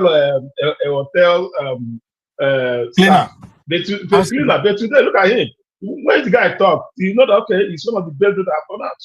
You see my point? So the presidents are out, where the dumb ones are there managing Nigeria's affairs. Even when they see that this is wrong. But as far as I know, that's the human nature.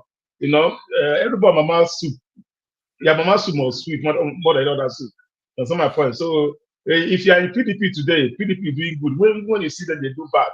That's why in PDP, everything they are doing that moment are good. All right. During Jonathan, they are calling Jonathan. During Jonathan regime, you know what everyone went through. It was a bad, worst person ever see on earth. But then they are calling him back. You know my point. That's how it is. No, so APC is ruling now. The people in APC is okay. He's doing good. And when the table turn, they will say, okay, PDP. Now they will turn. Now they will start deciding to that government. So that's how Nigeria is. You can't change that. Uzo, But There are for some me, sectors in Nigeria that seems for, to be improving. okay, let me tell you. Okay, let me tell you this. For me, Bola Tinubu 27, no, it's of article. All these guys should enter. Maybe Bola Tinubu continue. That's just me. No, forget it. It's not what this guy is screaming that to enter. Atiku is not going to near Asorok. I don't see Atiku getting. I really don't see it. No, I know even Southeast will vote for Tinubu instead of Atiku. I think Southeast will vote for Tinubu instead of Atiku. I can tell you right now. Yeah, they are going. No, they are going. Instead of Atiku, they are going for even in Lagos. My brother marketplace. Everybody, let's. Their problem not that Tinubu is good. All right, let me tell you the mindset of most of Southeasterners market people. No, when you are telling people that they will tell you that let the suffering continue to 2027. Let everybody learn lessons. That's the whole thing. Let us suffer together and learn lessons. Not that Tinubu is the best. No. Uzo, do you know that? Hold on, sorry. Let me just ask Uzo first. Let me ask this question. Uzo said something that the best brains are out. Now, let me flip it around. I agree with him based on this, if I'm right. Do you think if there is no way for us to the best brains to come out again, or if they make it more tighter, those best brains they will revolt? Because that's what when you are talking about best, that means you are disobedient pretty much. You won't follow no, say no be rubbish. So instead, you just find peace. Your peace that we all decide to live. So if we decide to stay, or from now they make it hard for people to live, do you think that revolution will happen quicker? It will happen. Before 70s, you know about women riots now. Women riots have to say no, we don't agree. We don't agree. You understand my point? The best one was if you watch most of the professors, all the guys who come from Nigeria, the major ones, all right, they all study abroad. They came back to Nigeria. They all study. Watch all of them. They all study abroad. Came back to Nigeria to use their brain to develop the country. But right now, everybody comes up, they're not going back. They'll just remain here and I'm sending the money. Guys Uzo, before you go on, regarding that voting pattern of the Southeast, what I've observed is that Southeast, say whatever I like, they are like Sokoto. They always vote northern candidates.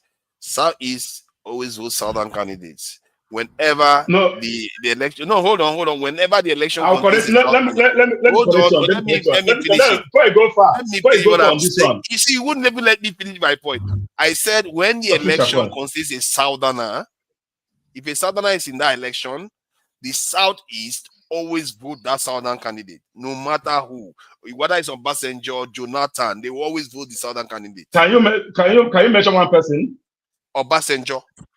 Jonathan. Obasanjo, can you both Obasanjo you talk about, both Jonathan you talk about, all right? Can you check the states how they win that election? You know that we all know that Southeast is always PDP. You all know that. Southeast is PDP. They are all like Southeast PDP. Almost Atiku and Obasanjo. They're PDP. So they are always PDP. The most of the votes, Southeast is always PDP. Remember? No. Okay, yeah, you can say it's PDP. However, if P2B wasn't in the race, it was Atiku, you would have seen what I'm talking about. They would still vote for this thing. PDP. You don't need to say they will still.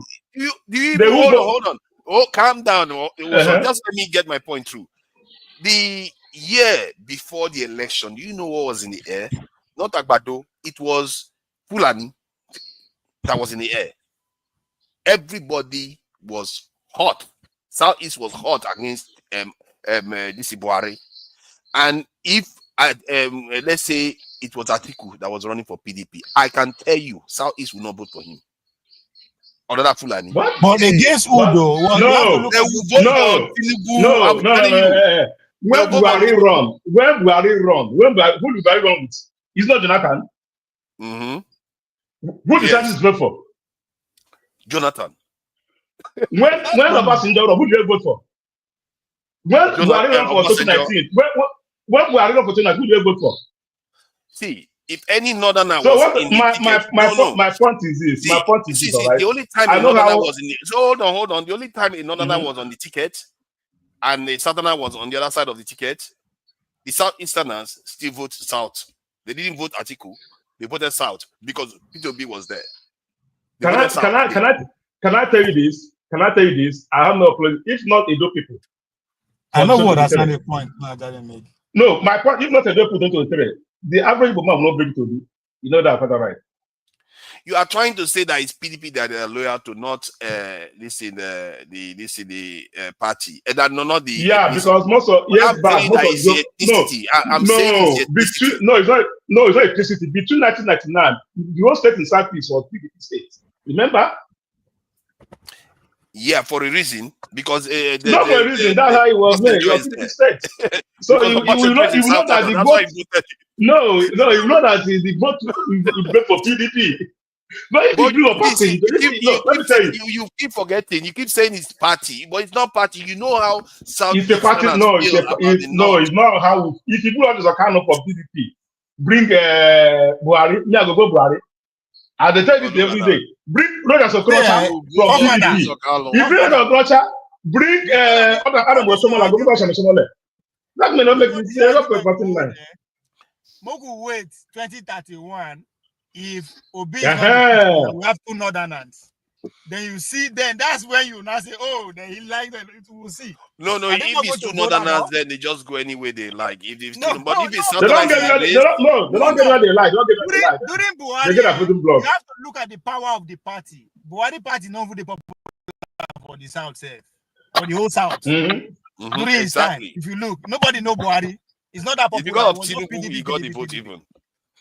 It was just PDP dominated pretty much everywhere, right? Not until 2020, when the Buhari 2013 and 2014.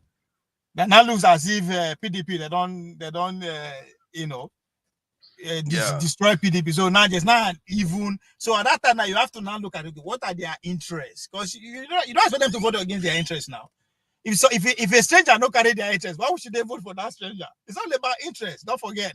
So who are the people who are facilitating their votes within those parties? Ike has been on this panel. I've had quite a few Southeasterners even say it. Ike is one of them. He said instead of him to vote for another candidate, he's going to vote for Tinubu.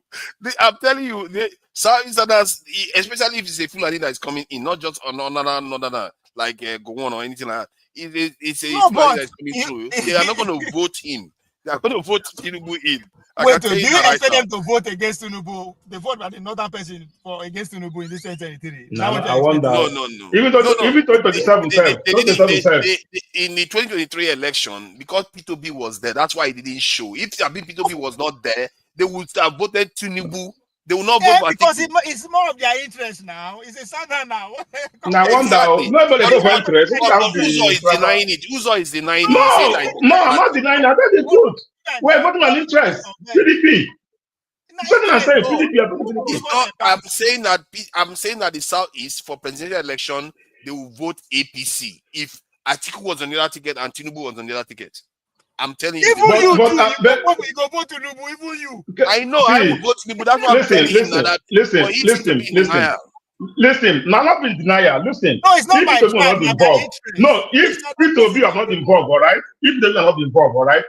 APC and PDP will share the vote in Southeast. What crippled PDP is P2B. Appraise and all those Atiku guys. They already ran vote for Atiku already.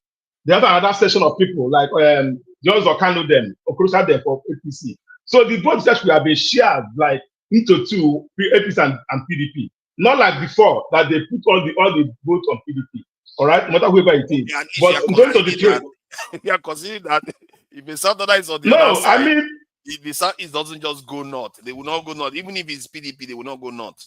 They will they will go both sides, South and North, because that's some major player, which is like the Obas, all those power blocks. Yeah, Tunanja. They will go to PDP. You can't stop that.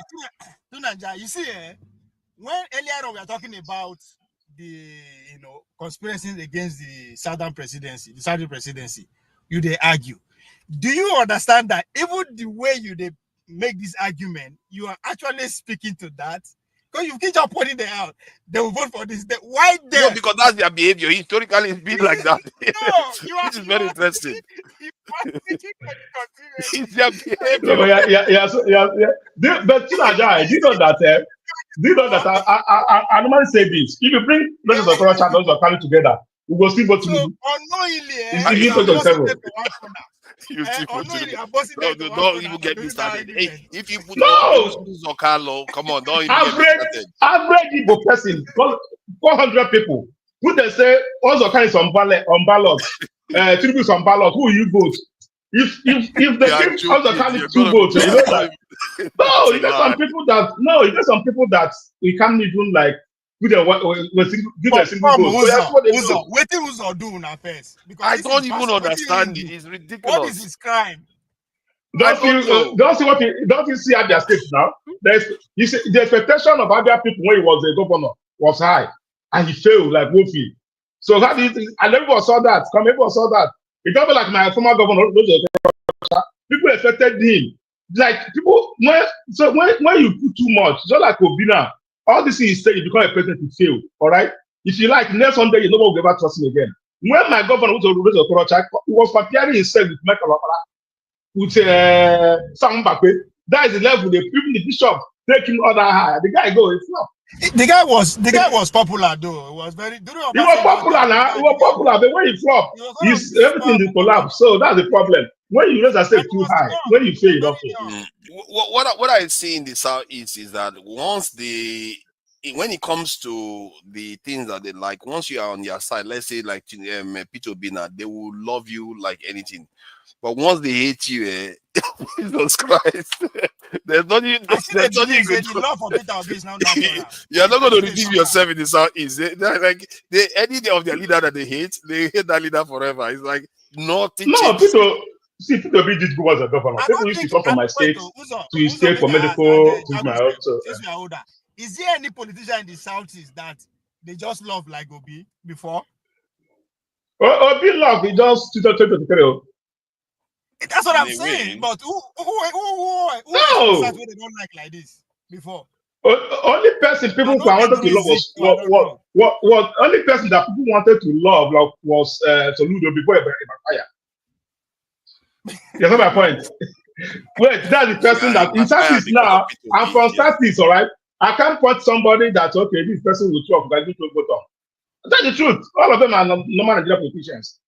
I can't point person. Only person that before average Boma even key in will be something. A lot of people have already taken it to the next level.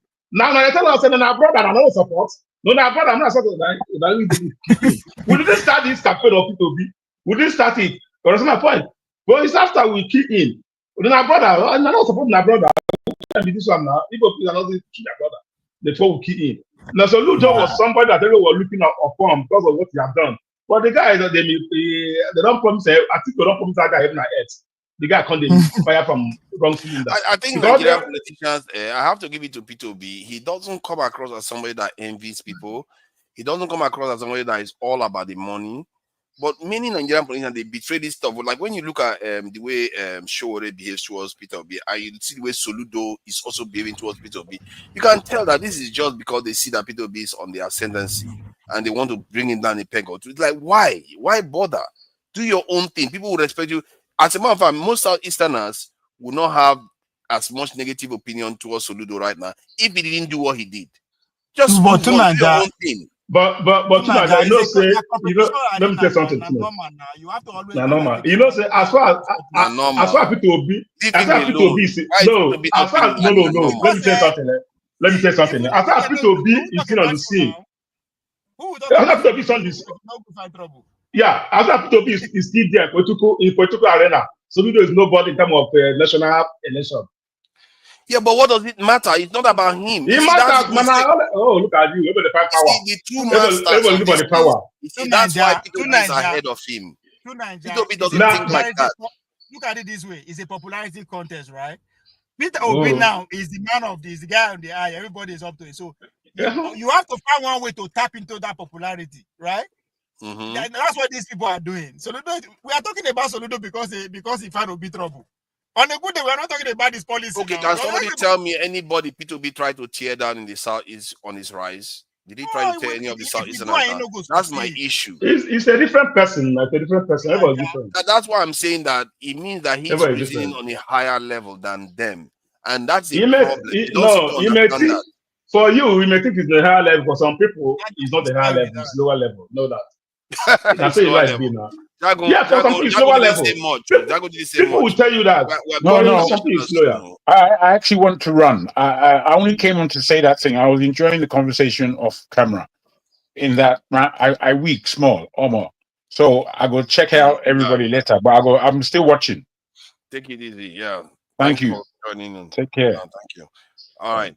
So, yeah, but Tunanja, yes. Won't you think that Obi cannot act any other way if that you will favor him? He just has to just keep this in there. Because you have to look at the arena. Everybody they craze with money, with food. So he will just take cash. So he's working for him. Why do you expect this? But if you look at Tinubu's rise, even he didn't like go out of his way to badmouth people. Maybe that's a picture of people that rise. I'm not even sure about the same thing. Tinubu, you have to commit suicide. Tinubu get that matter. No, my thing is that Who was doing it on the ground?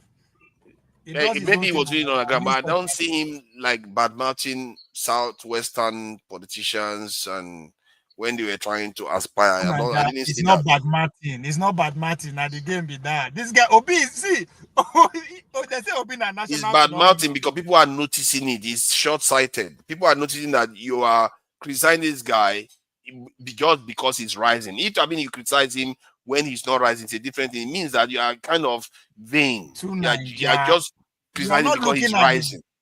No, see, you are taking it personal. It's never personal, right? I think you said the guy won't tap into that popularity. They're not Martin. Why don't they go after show? See, I said, I go get Martin. Tunaya. Everybody goes after P2B, yeah. Tunaja, I've said this before. Soludo was the apple of those Eastern Bloc heavyweights, was the apple of their eyes. All right? To be the next popular person in status as a president or all this other, but to become and overshadow him. So that is one thing that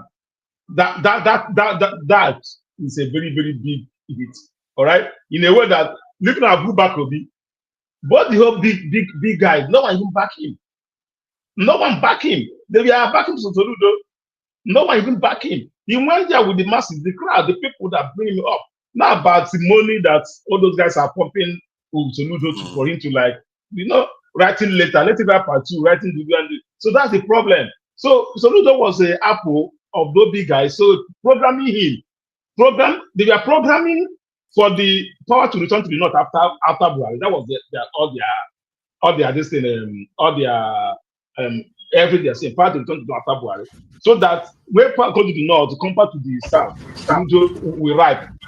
Soludo will ripe enough to even go for presidency. As if Soludo came out for presidency in 2031, he's going to win because he's popular with the city governor. You still have things he have done that people can remember.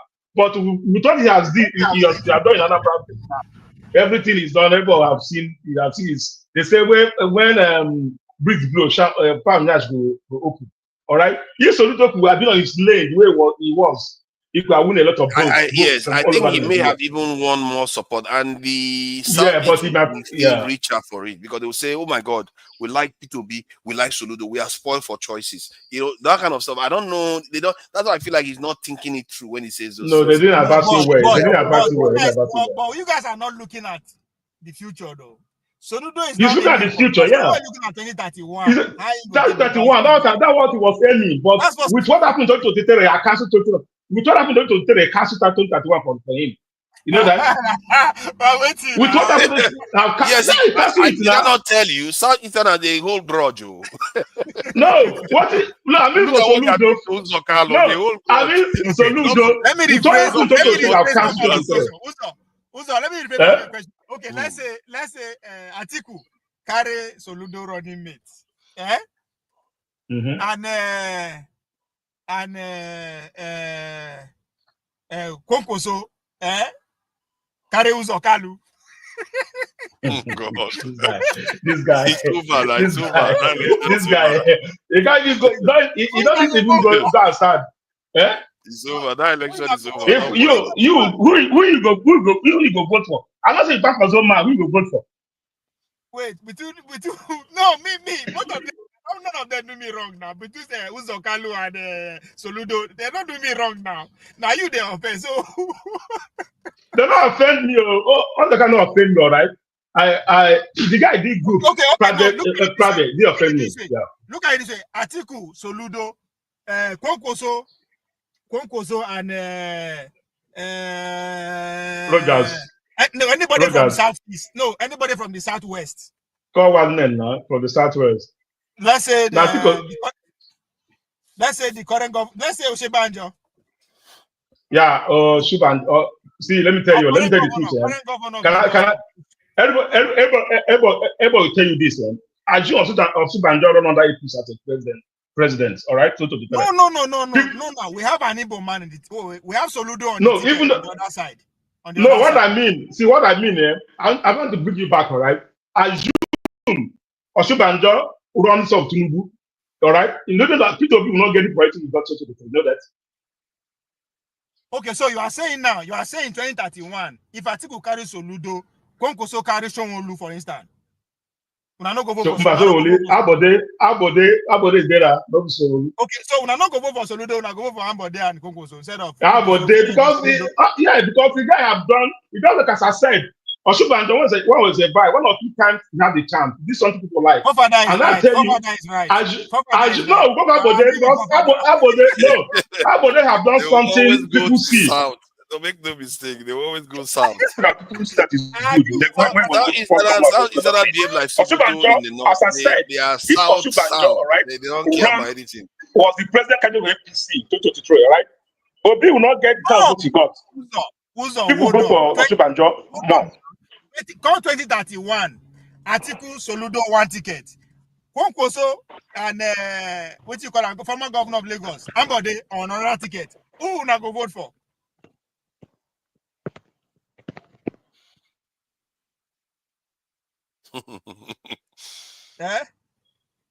Atiku Soludo, Kwankwaso, Shomolu, and so was Ambode. Who na go vote for?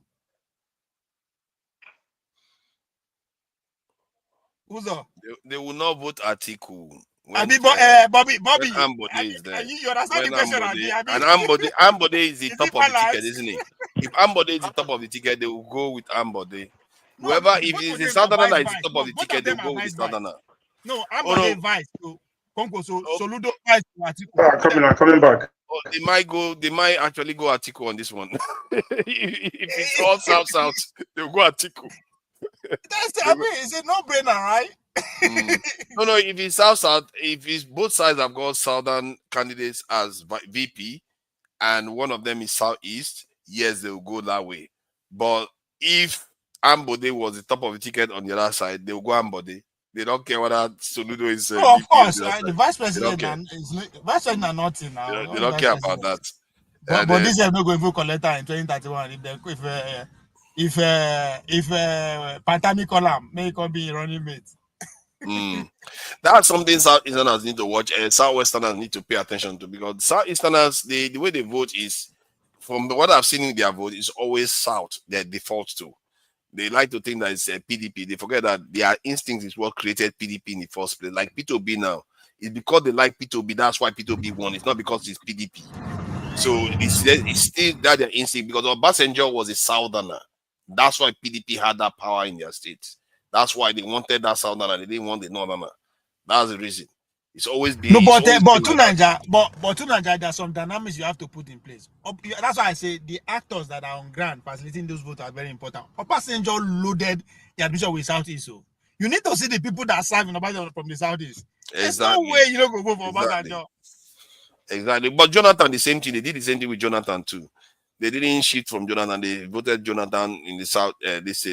I think the reason why, even if you look at when Yar'Adua ran against this, I think was it Buhari ran against. The reason why Yar'Adua won was because it's PDP, because they are both not, so it doesn't matter that they can go party. But when if Yar'Adua or Buhari at that time when he ran against Yar'Adua was a Southerner, the whole thing would change. Those are that will change their vote again. They would like, okay, it's time to go this thing not. I think we are running out of time anyway, so let's use the remaining time to discuss this Zelensky thing. You are international kind of guy. You can be able to discuss. I wonder why they intimidated you to stop not to talk about that, which is the most important news of all news. All this Sometimes they just want to talk about local stuff. I just thought, okay, let them have their own. But you heard about this matter with Trump meeting Zelensky next week, and Trump is already talking about land swap. Trump meeting Putin. Yes, he's meeting Putin, and Zelensky is not having it. He's saying he's not going to swap any land with this is Russia. Where do you think this is going to land in the end? Because this war needs to end, doesn't it? Where is it going to land? Yeah, but it's not going to end now just because they are meeting. The meeting is just a theatric. It's part of the for me and you to talk about, right? They are meeting in Alaska, by the way. Trump and Putin in Alaska on Friday, next week Friday. It's not up to Zelensky because I think that is this Friday or Saturday. But no, they are meeting on Friday. But as at yesterday, the European Union, they met with the Vice President J.D. Vance, to have their own position before the meeting. So the meeting, as far as I'm concerned, I don't know. It's just for the war to talk about. That the war is not going to end. It's not going to end just by them talking. I think even Trump alluded to that it's not the final. That they have to agree. And so they will meet. They will agree. They will talk. Whatever. I just don't see anything coming out of it. But one thing that I find really puzzling, that it almost seems like we are living in the nether realms compared to 20 years ago or 15 years ago. We have a president that is an ex-convict. We have a president that might be in the documentation of potential pedophiles. We have a president that some people fear that he's compromised by Russia somehow. And we have a president that seems to be controlled by a foreign entity like Israel. What in the world is going on? Yeah, that's why I always say presidents are distraction in chief. So see, with all these things, that's what people see. That's what I'm not saying that it's not real, but there's a reason why it's like that. Why the real deal is going on. See, we are talking about Russia and Ukraine. There is going to be a regime change in Iran. Even maybe before the meeting. Don't be surprised. Within the next couple of days, you will see what is going to happen in Iran. So it's not ending. It's a third world war. It's just getting started because now your country and three other countries are saying that Palestine has to be recognized as a state in September. Guess what? Who has the final say? U.S. Congress. And the U.S. Congress is beginning to turn. The U.S. Congress is beginning to turn too. Not just, the Jews themselves in America are beginning to turn against Israel. I predicted it sometime last year. I said someday. No, hold on, because this is an interesting prediction I made. I said someday Israel is going to be a problem for the West. Like they will have to find a way to put that instinct that they have right now down. Because they want to commit genocide. Literally, people are already saying they already committed it. They really want to commit a bigger one. No, but you have to ask yourself, what is the reason they are all behind? What is the reason of Israel being there in the first place? See, the part of it is obviously to fulfill America's foreign interest. The West has to keep that and go in check, and that is the arrowhead. So are you saying? But I think, there's another part now that is beginning to happen. I agree with you. The West is part of the reason why Israel is doing what it's doing. But there's another aspect now that even when the West don't want it, you can see that even right wingers in America are complaining that Epstein, that the reason why Epstein issue is so controversial is because they seem to have blackmailed a lot of top American officials, and they have debts on them. So this is why they don't want to release it. Both Democrats and Republicans. And if that is the case, you can see that this is a big problem for the. No, you are talking about local problem now. You understand? It's still. Yes, it's a global one now. It's a global one now. It's no longer local to America. No, hold on. Most of the policy that is being pushed by Trump, right? You just say Democrat could just sit down and give up like that. They have to put up a fight. You understand? So if you see the far right winger are pushing that narrative, now just to make sure that the other side come to the table. So what am I trying to say? It's not going to go beyond that. When it comes to Israel, it's pretty much cast in stone. Unless there any other big power outside that will fight them on, that will say, okay, there will be. But if there's nothing like that, there's no other power that can take them on.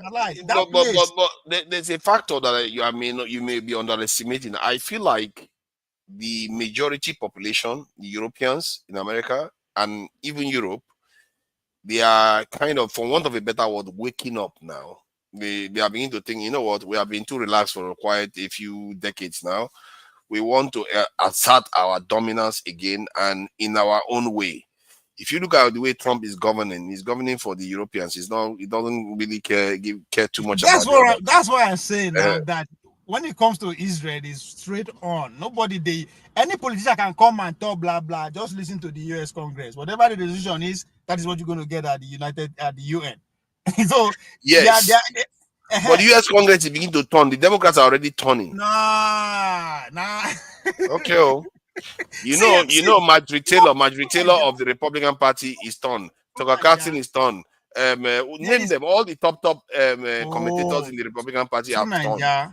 Forget the performance of this individual. I just asked you, there is a reason why the Israel is there. There's a reason. The reason is to control that and put that in the whole, because that is the engine room of the world. I'm aware of that. The question is whether Israel can be there without committing genocide. Hold on. Unless the West lost this hegemonial race to China, then I will listen to you. But if they don't lose, how this want to change for them? Now it doesn't matter the fact that they see between them now. At the end of the day, this is a one-way resolution. This individual policy push, I know it will continue. I told you last week that if you wake up tomorrow, you see civil war start for America, you should not be surprised. It is based on that. In type of who they team, who know their team, all those ones, forget it. So it matters a lot to this in America, and it should matter to you too, because if your leaders are, don't you see the way the Congress members behave? They behave like they are in a cult. Come to Nigeria. Do you really think the American people actually have a voice in this country in terms of what when they talk about Nigeria, we no get voice? It is worst here. This is a what do you think is going on? They do have a voice, so they do have a voice. When they are looking to take it back now, that's what I'm trying to let you know. They are trying to take it back. They do have a voice to an extent. You see, what I'm saying here is not like the elites don't oppress them there like they oppress everywhere in the world. What I'm saying is that even their elites, they are feeling like, okay, they too are under threat now. They are not stupid. They feel like their own interests as a people, they are under threat. They've let China get too strong. They've let the rest of the world catch up with them, for want of a better word, try to catch up with them. So they feel like they need to assert themselves. This is why you are seeing that controversy regarding the genes issue. You are seeing how they are pushing back against. I like your choice of words. They let them. So they know what they are doing. So it's not. So that's that's what I'm saying. That they want to reassert their this thing, and that's why they have to break that Epstein thing. If they don't break it, they will not take their politicians back. That's why they are so crossed. But I want you to understand that regardless of what happened, the stand about Israel is firm. Nothing they shake up. It's not nothing going to shake it. It will shake it. Okay. I've seen the UK shake. I've seen Germany that never broke from Israel, ever broke from Israel. No, this one, you don't understand what Israel is doing here.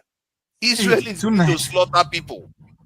And I'm not, to Nigeria, the country, the whole continent of America, how it change? So nothing is new. Now it is strange to you. It's not new. What do you think you're speaking as if it's a new thing? How they get America in the first place? That is America, not another country that America is funding. Now then they see do the same thing. Nobody European can't do the thing for America. I don't know they be the same people. They came to America, they clear it.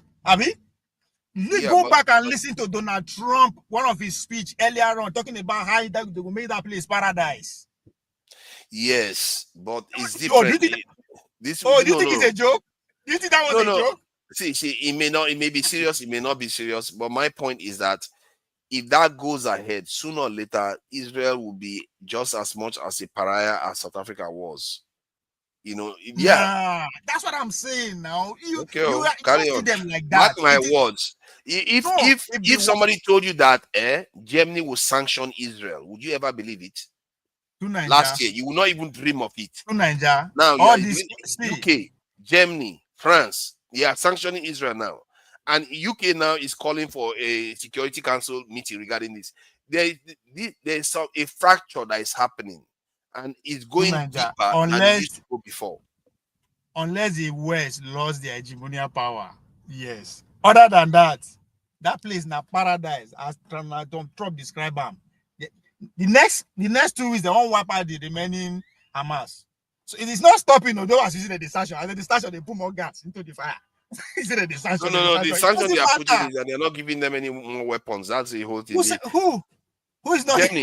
Germany is not sending weapons. Forget Germany. Who they give Germany weapon? Not be America. They give them weapon. Like they talk as if say these people now. No. My point is that Germany and the UK, they do send weapons. I think Germany sends far more than the UK. Why would they talk about weapon? Leave those people. They are not better than Nigeria. America now they feed them weapon wise. Leave those people. Okay, I'll leave it for you to believe that, but from my own, they will lose. I don't think if they lose the hegemonic race, I agree that place will change. But if they don't lose, that place will turn paradise. By not doing what they are doing now in terms of trying to take back the decision, that's when they are going to lose their hegemonic race. They are worried now that they are going to fall back and even lose against China. And these people are feeling like they are not going to accept it anymore. They expected Netanyahu to do the job clean by now. They're supposed to clean that place by now. But he didn't do it now. Either way, you can look at it like that. But either way, they are not going to go ahead with it. I'm telling you what they are saying. The guy is too slow. They should have finished job before now. I mean, you mean cleanse the place? Are you aware you cleanse Palestinians out of that land? I tell you, say the continent of America, they clean some. Now millions of people there, no be thousands. No, the continent of America didn't have, hold on. The continent of America didn't have the kind of sophistication that we had now. It's a very different world then. Like, it's a different world. No, it's a very, very different world then. What is happening there is not new, for God's sake. You of all people know. We know it is not new, but what I'm saying is that the way the world perceives those things now is different. It's not like where there was no news, no headline or stuff coming up. Now people are seeing what is happening to the children, and we know how they react to these things. Even America, hold on, let me finish this point. Even America during the war in Iraq and Afghanistan, Americans, when they travel overseas, they have to tell people that they are Canadians. That's how people were going after Americans, even in Europe. Okay. See, you're talking about the proliferation of information. We get more access to information. And the question you should ask yourself, who make that possible? There is no change that you are factoring that America did not bring to bear. There is a reason why. Nothing they do without a reason. All this thing that you are seeing is already written. You say communication. Not be them bring it out. Go and read the Brave New World and the rest. They tell you about what is happening.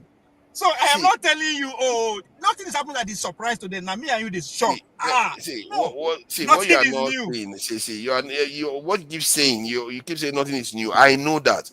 You are not seeing the aspect that we fine-combed what is actually going on within the system. I've observed these different groups. I've observed the different groups, the way they are behaving. I'm telling you, something is happening now that maybe the last time it happened was in the 1960s when John F. Kennedy's head was blown off and quite a lot of people died during that period. That cycle is coming back again. Something is happening now. And some people want their country back while others want to keep the global system that they have before now in place. That is undermining the Europeans, and they have picked up on it now. They have picked up on it that they can't live like this. I never disagree with you that something is happening. I said yes. But whatever that is happening, it is people that set it on motion. They know why it's happening. It's not a surprise thing. They started it. So you said it has happened before, so it's not new, right? let me tell you one thing maybe you did not pay attention. When the pandemic happened, what did you think the Pentagon was focusing on about China? How the government will react. Doesn't matter what it no. The government as a body, this is new to them. How would they react? They resort to their before tactics. Be what? Make sure you put everybody under territorialism. So it is a risk. They study that part. So whatever that is happening, right? They know. You say they killed John F. Kennedy. Why? Something has to give. If you stand in their way, they crush you. It's emotion. What is happening is emotion. Even if the president stands in the way, they take him out. That's what it means. So it doesn't matter who you. The president that they took out was doing things. Technically, some people were accusing him of. They were saying that he was trying to get Israel to either stop his nuclear program during that time or reveal it. And they take him out. Yeah, he was taken out. There was a war, a clandestine war then that the other side lost. That's all you need to know. The fact that you know why they take him out means okay, that let's bring body in. Body so seems if Trump to stand in their way, they will take him out too. Let's bring body in. So body, you're muted though. Your mic, you're not even muted on the listing, and it's like your system has decided to shut you out. I'm sorry. Just circle one more. The moment you come in, you will be able to speak. You look at Femi. Femi is looking at you like I did it. You don't want to give me credit for stopping for speaking. Femi, these Americans. I saw what you did to this guy, the body there. Yeah, I couldn't go ahead. Yeah, go ahead. You wanted to say something. I couldn't wait to support Ovie, if not 100%. 90%. To Nigeria, see, when we were growing up, remember America's influence, maybe it's waned to a very large extent, which we cannot deny. But remember, we grew up on a lot of things American. And, it took one of my very brilliant cousins in New York, to explain to me that, have you ever thought about things this way? That maybe the person that came up with the idea of naming TV programs was intentional. Now, they really try. They try well. They program us very well. See, Tunaja, it's a good thing when you admit that you've been fooled before, and you actually see that. Because growing up, it's just that the way our parents, for example, raised us in Nigeria, whatever, you couldn't question things. You just went with the flow. But honestly, some things, even when it comes to religion, I don't care which religion, sometimes I'll be like, some things don't make sense. Some things don't add up. Because first of all, we're not there. I'm a Christian, no, but I'm just saying we're not there. So by the same token, when you look at just the world generally, in fact, before my mom died, I remember we had a certain kind of conversation amongst others. In fact, I reached a conclusion that now we are the ones that the Bible describes as principalities and powers. You see that thing that Ovie said about, we talk about jokingly about the people that own Nigeria. Over that. I don't know about UK. I'm pretty sure it's the same. But there's a template everywhere. There are some people that own America, and there are some people by implication that own the world. In fact, I've reached a conclusion a long time ago. Whether Tinubu, whether Trump, whether Obama, whether anybody, they are just figurehead. That's one. Two is, you spoke about, you see that thing that obvious daily for the last, I think, in a way, I think Trump just came to reveal America more to the world for those that are both discerning and undiscerning eyes or brains. We live here, and it is not just by living. There are too many things that if you just being honest with yourself, some things don't make sense. Even in America, nowhere else is it more clearer. Except you choose, and that's why consistently, if you notice, I don't care whether he's Democrat or Republican, especially when it comes to anything international, there is a template. In fact, in a lot of cases, in addition to what Ovie said, I mean, the last I checked, Ovie, I don't know if you probably know this better than I do. I wouldn't say I was surprised, but in a way I was shocked that there's more than 7, I think it's the minimum is 7 different security, what's it called, in America. Apparatus, yes. Apparatus in America. There's more, there's a lot, there's more. The ones you hear about, the ones you don't, clandestine and what have you. And keep in mind, the CIA, for example, that people mostly like to talk about, there's a reason the CIA came into place as an example. Then when you now go to the issue of Russia and Ukraine, and then what's happening in the Middle East, and then see, okay, something that really made me laugh. First of all, I'll be honest, I didn't realize that Armenia and Azerbaijan were at war. Oh yeah, for long. Late, I did not know. Although one of my lecturers was from Armenia, and I know about those. I think it was some Armenian Muslim genocide in Armenia or something. She used to talk about it and how much she had a problem with the US and how much America contributed to that. I don't know if that's new to you, further, but I'm just saying on the side.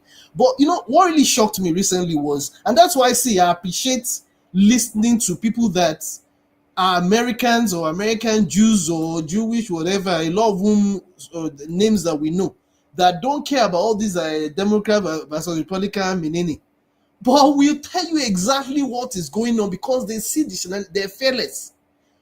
From the Scott Ritters of this world to Menshama, the people that we often mention, and even some that we don't even remember, you can rule them out. And there's some Bretons like that too, and Germans like that. In fact, there was one I was listening to recently. See, forefathers, first of all, let me support you. Like I told you, I support you, if not totally, but only.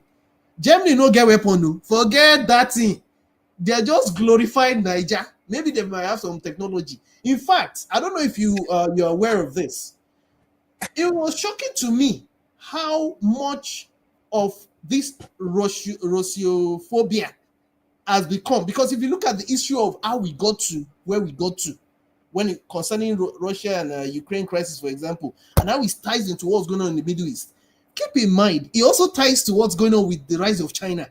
Because are you aware that Azerbaijan and Armenia are playing key roles in the way even things like weapons are being moved across to Israel? There is a shipping corridor. There's a shipping corridor. So you see this Armenia, Azerbaijan menene that you saw recently. It's a small screen. I wanted to share something because I think we are underestimating the effect Germany has on Israel. See, are you seeing that? Germany, calm down now, calm down. Germany, let the viewers hear it. Sorry, let the viewers hear it first. Let me just try and, so that I don't lose my train of thought. I'll try and round up, please. I beg you. So you see, back to the issue of even before I round up, the issue of Ukraine and Russia. If you look at what led us to where we got to now, keep in mind, it was after the dissolution of the former Soviet Union. They started having all those little former Soviet republics, including Ukraine and the likes that came out of Russia. But at the time, Ukraine had to give up whatever nuclear weapons they had as well. I forget the story of why they did that. However, there's always been that there was an agreement. Keep in mind, Putin was always around, locking in the corner, but it was still on the lower rungs of the ladder. We're talking about the period of Gorbachev and Boris Yeltsin now. And of course, he saw what was happening all along. He saw the part the West, led by America, played in what happened to Russia at the time. And there was an agreement that Ukraine or anything that had to do with certain kilometers away from Russia, there wouldn't be any pivot towards the east when it comes to making countries join NATO. But what later happened, and all of this happened between the first Jewish presidency and then by the time Clinton took over. But what happened? The West reneged. And we got to where we got to now. and then China was rising. You also have the not so little matter of how the Arabian countries were shared between Britain and France after the Ottoman Empire got destroyed. After the end of World War I, and how Israel came to be. All of these things, they're all tied together to Nigeria. There has been a plan to have Israel the way it is, to be able to use them to monitor the rest. Why do you think, for example, Saudi Arabia and the rest? Because I didn't understand this thing before. Why is it that all those Saudi Arabia, UAE, they keep quiet while what is happening in Gaza is happening? Why? There's a reason. I think what your earlier analysis regarding the purpose of Israel being there, and whether it was a purpose or whether it was just a secondary benefit. That primary actually. Is a primary so benefit. that it is fine. It's one thing. It's wanting to deploy an asset somewhere and for it to do its job, which I think it has done its job reasonably well, because most Arab nations today are for America. We have what's his name, Dubai, very close to America. Qatar, massive military base there. Saudi Arabia, military base. Kuwait, military base. They are close to America already. So in other words, Israel's job is already done. So it's like when you deploy an asset and the asset starts destroying everything that it was meant to protect. That is what Israel is doing now. German military supply to Israel, right? Now, this is another thing you should go do research on, right? Mm-hmm. Recently, they impeached Japanese president, right? Should be paying attention. Was it Japan or South Korea? South Korea. You know why? Now, because the order when they give her make the supply weapon to Ukraine on that G. Now, what am I trying to say? When he has a American military get 150 bases around the world, what do you think it's for? So if weapon they come from Germany to Israel, what means is America the supplier? No. So see the networking that is at play here. Oh my God! You see, no, all those weapons that see me supply now. See America they do that. They would never allow. America doesn't build all of them. Come on. Do you know the agreement? Hold on. Do you know the agreement that was reached after the Second War about Germany? Now they signed to review their weapon. No. They just signed it to law. See, you can have a weapon. It doesn't mean you are putting it together in terms of creating an offensive military. That's a different thing. You can sell. No, Germany has been manufacturing military submarines for a long time. It doesn't mean. Nobody's underplaying Germany military engineering and all that. They have it even before America come to power. That German machinery 90 range. Mm-hmm. But guess what? the two wars, First World War and Second World War, put them in their place. Even this agreement that they read to start manufacturing their war is still a concern within the international community. Like, is this real? We are actually going to allow Germany to start building this kind of weapon. It's still a conversation. I think you may be behind the curve. Just about 2 weeks ago, the German Chancellor came to the UK and they signed the defense pact just because they were worried about Trump behavior towards So see, when you say that suspicion Germany, no, that suspicion has gone away a long time ago. I'm sure you are aware that Germany has been deindustrializing for a long time. They've lost that, and in fact, part of what they've even done now is to now commit more to building more of weapons than even the regular technology they know for. I don't know if you're aware of that. The last time this thing happened was leading to First World War. So when they talk Japan are rebuilding, Germany are rebuilding it, that's war coming in. In the next 10 years, everything will come together.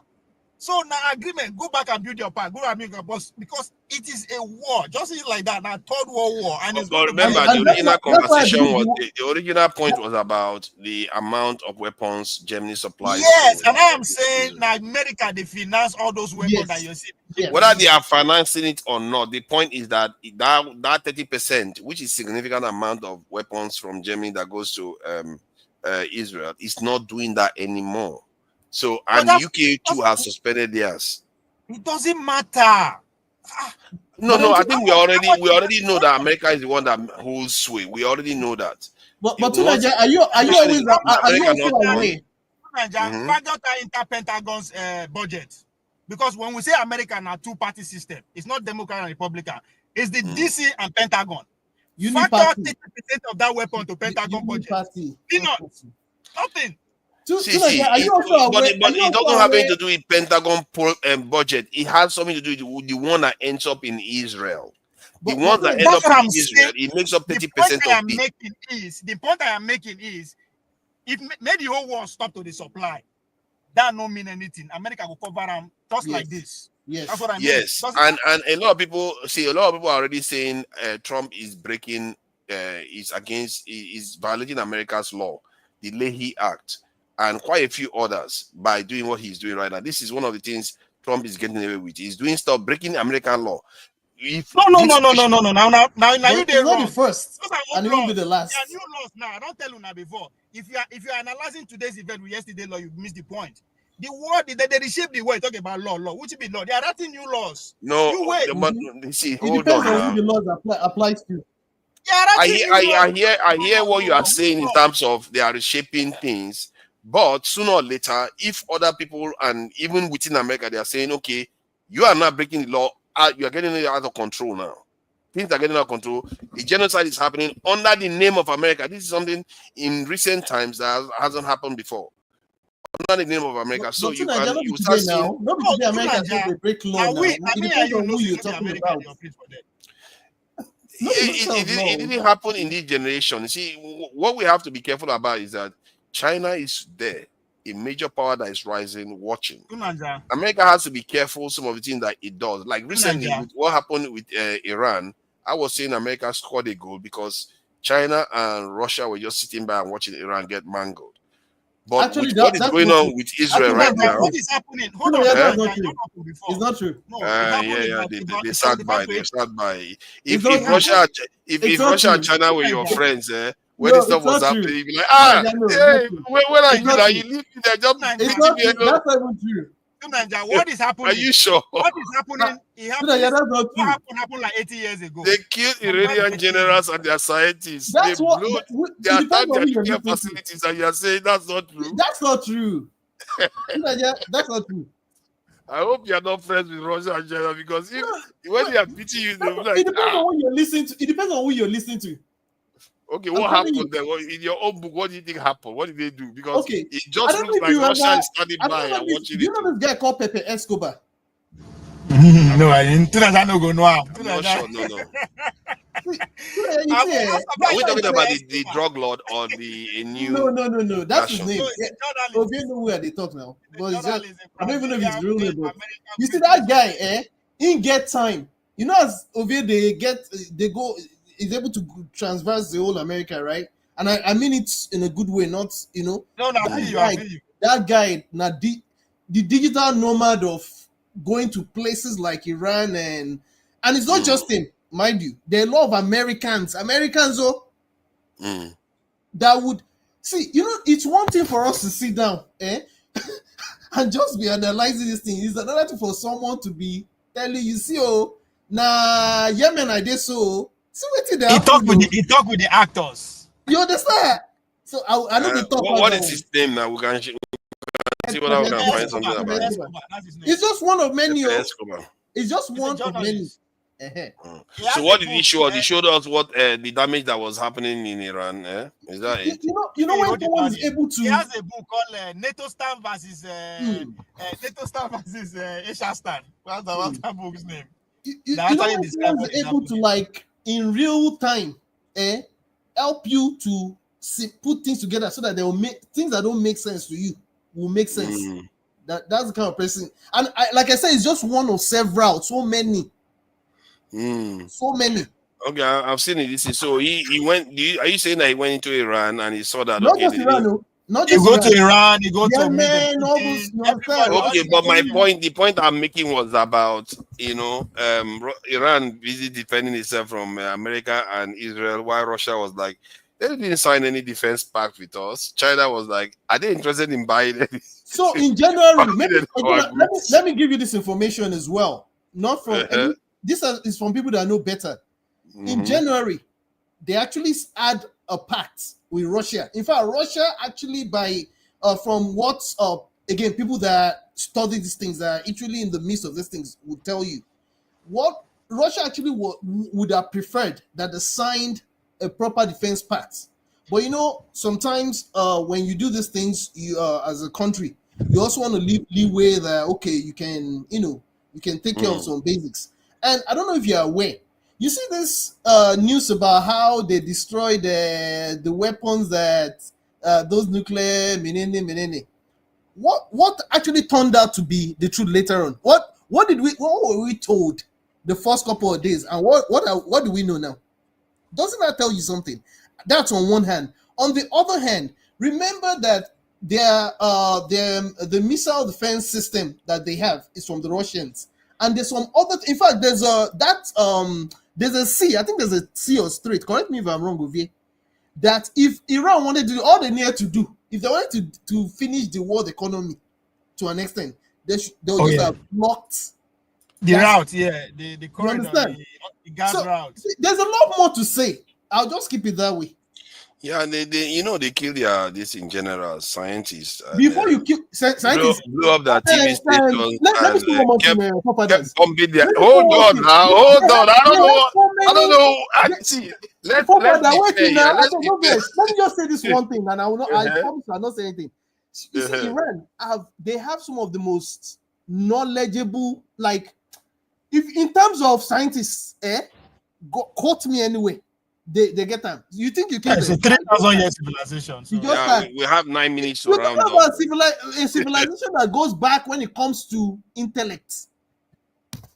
I get what you are saying, but you see, if I go back to that 12 days war, and I saw what was happening, and hold on now, let me say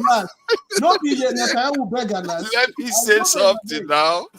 If you watch that war, you see how the Netanyahu were just bombing, and Israelis were just flying their jets all over. American jets, you mean? American jets. Yeah. Bombing everything in sight, and America was like, yeah. Even Germany was like, Israel is doing the dirty work for us. Nigeria was expecting. Calm down. See, no, you know what is funny about it? What is funny about it is that when they were bombing Iran, killing their scientists left and right, and Iran was just throwing rockets all over. I was like, this is bad, man. The West is supplying Israel with weapons and everything. Russia was like, they didn't sign any defense pact with us. China was like, we are not going to help, but we're going to condemn the UN. Did you see what was going on did you see what they were doing to Israel as well? Did you see what they were doing to Israel as well? Yeah, they were throwing rockets. That's all they were doing. They were just throwing rockets at Israel. No, but you can see rockets. You see how the Israelis were scared as well. Did you see the destruction? No, I agree with that because Iran is 70-something times bigger than Israel. So if you do a war of attrition, Israel will lose because Iran just has a small area to throw the weapons. Israel has a massive country to bomb. So, but that is, they shouldn't even be contesting at all. America for help? Why they'll go for intro? They call America for help. But my point is that at least America is there. Even even Arab countries were helping to defend Israel. But who is helping defend Iran?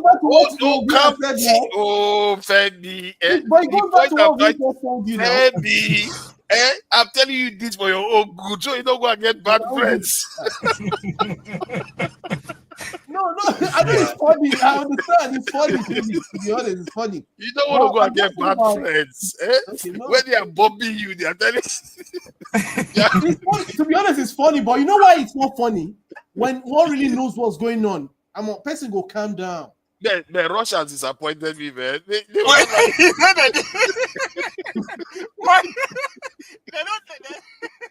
were bombing Iran. I know he already started. I know he already started. I don't know. Are you sure? Are you sure that one was?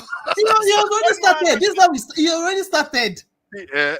Nothing short of America attacking China. China will not respond anytime soon. We blame the ground. It already started.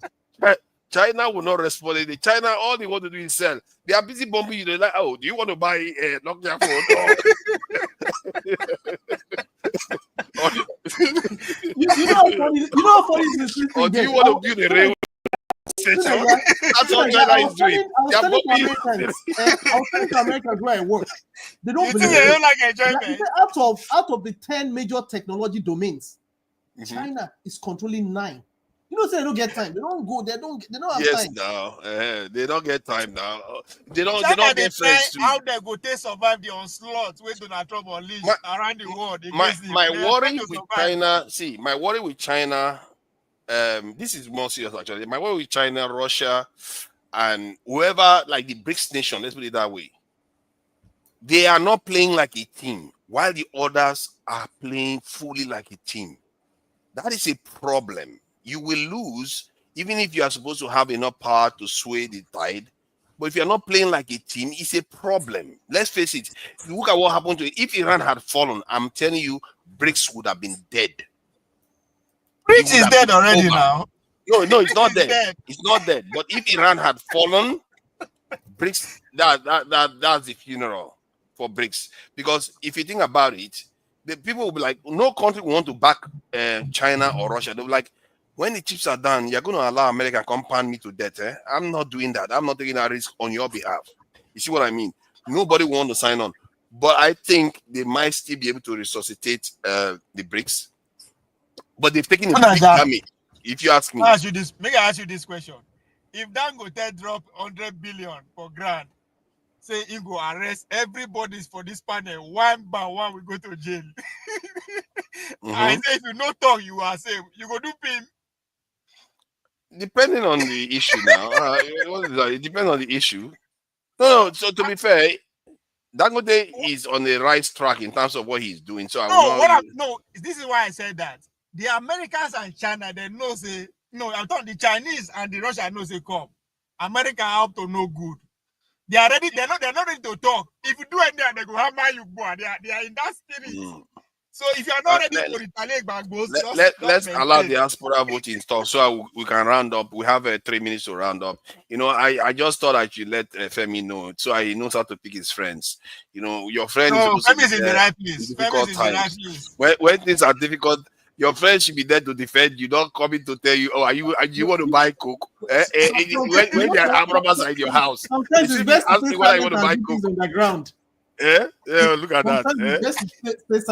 Do you know what Russians were saying? Russia was saying, oh, Iran was being pounded. Their TV station was bombed. Women were there. The Russians came along and said, we just spoke to Israel to make sure Israel doesn't attack our 200 and something scientists in the nuclear power plant. It's like,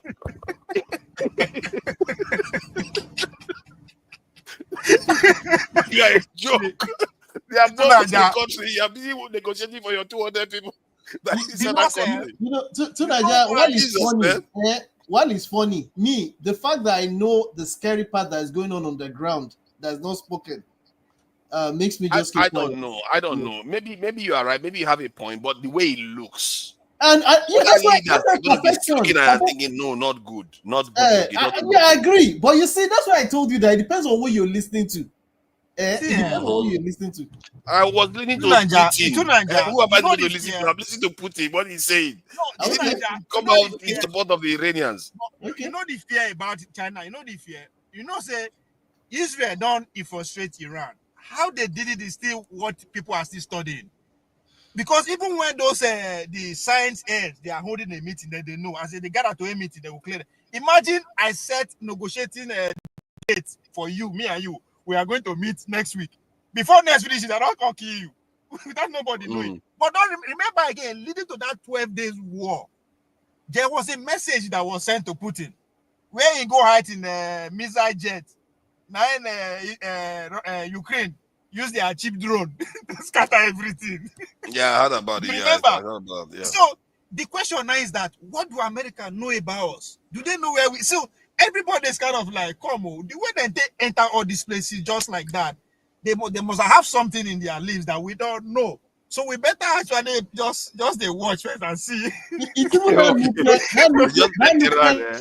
They left Iran and they left Syria too, you know. You have to be careful. Russians, they are very funny people sometimes. You have to watch out for them. They support you when you are building this thing. Are they not the one that helped us build our this thing, Ajikuta still to 97%? Today is still not complete. But I will leave it down for now. Diaspora voting, please go ahead so that we can round up very quickly. Say your piece about what you've had so far. Thank you for joining us, by the way. Are you serious? Are you serious? So I've been here. You guys have been talking jargons, talking nonsense. You're talking rubbish. So now that you want to go, you see why you came late now. You see why the West don't respect Africa. Yes, exactly why the West don't respect Africa. Boy, oh come on now, you came late. You didn't say anything at all. Yeah? No, sure, because you be talking rubbish. Like I don't understand. If I ask you one question now, all the glorification you be giving to other Western countries right now, if you decide to launch whatever we are building, where do you think Africa will be? You think Africa will be? No, I'm not glorifying them. I'm just speaking if they will be in history, would you be concerned? Like, man, that means my life is at risk of extinction. No. I hear what you are saying. I'm concerned for us, but no, you're not. This is dispassionate analysis. You want me to say that Russia was backing Iran? Hell, like no. I'm not going to call it what I see. Russia was. This is where I'm going to. This is what I'm going to. I'm like, okay. Everybody, we are like, this race is this race. This continent is on this continent. Everybody is talking. Yeah. Okay. People in like China or Asia, that is our peer group, our age mate or age group, I didn't really put in Africa discussion on the table to like, okay, how we go to how do they really care about Africa? Do they discuss Africa or whatever? India, same thing.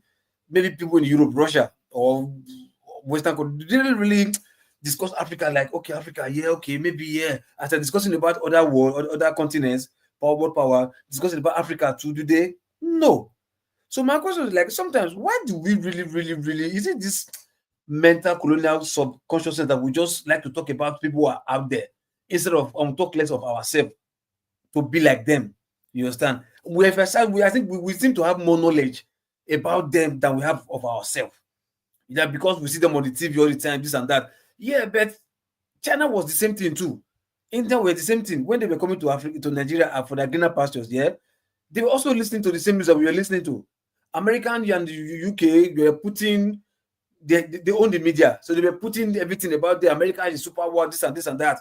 You understand? We almost believe Superman was real because they were putting to our face all the time. Until we grew up to like Superman is fake.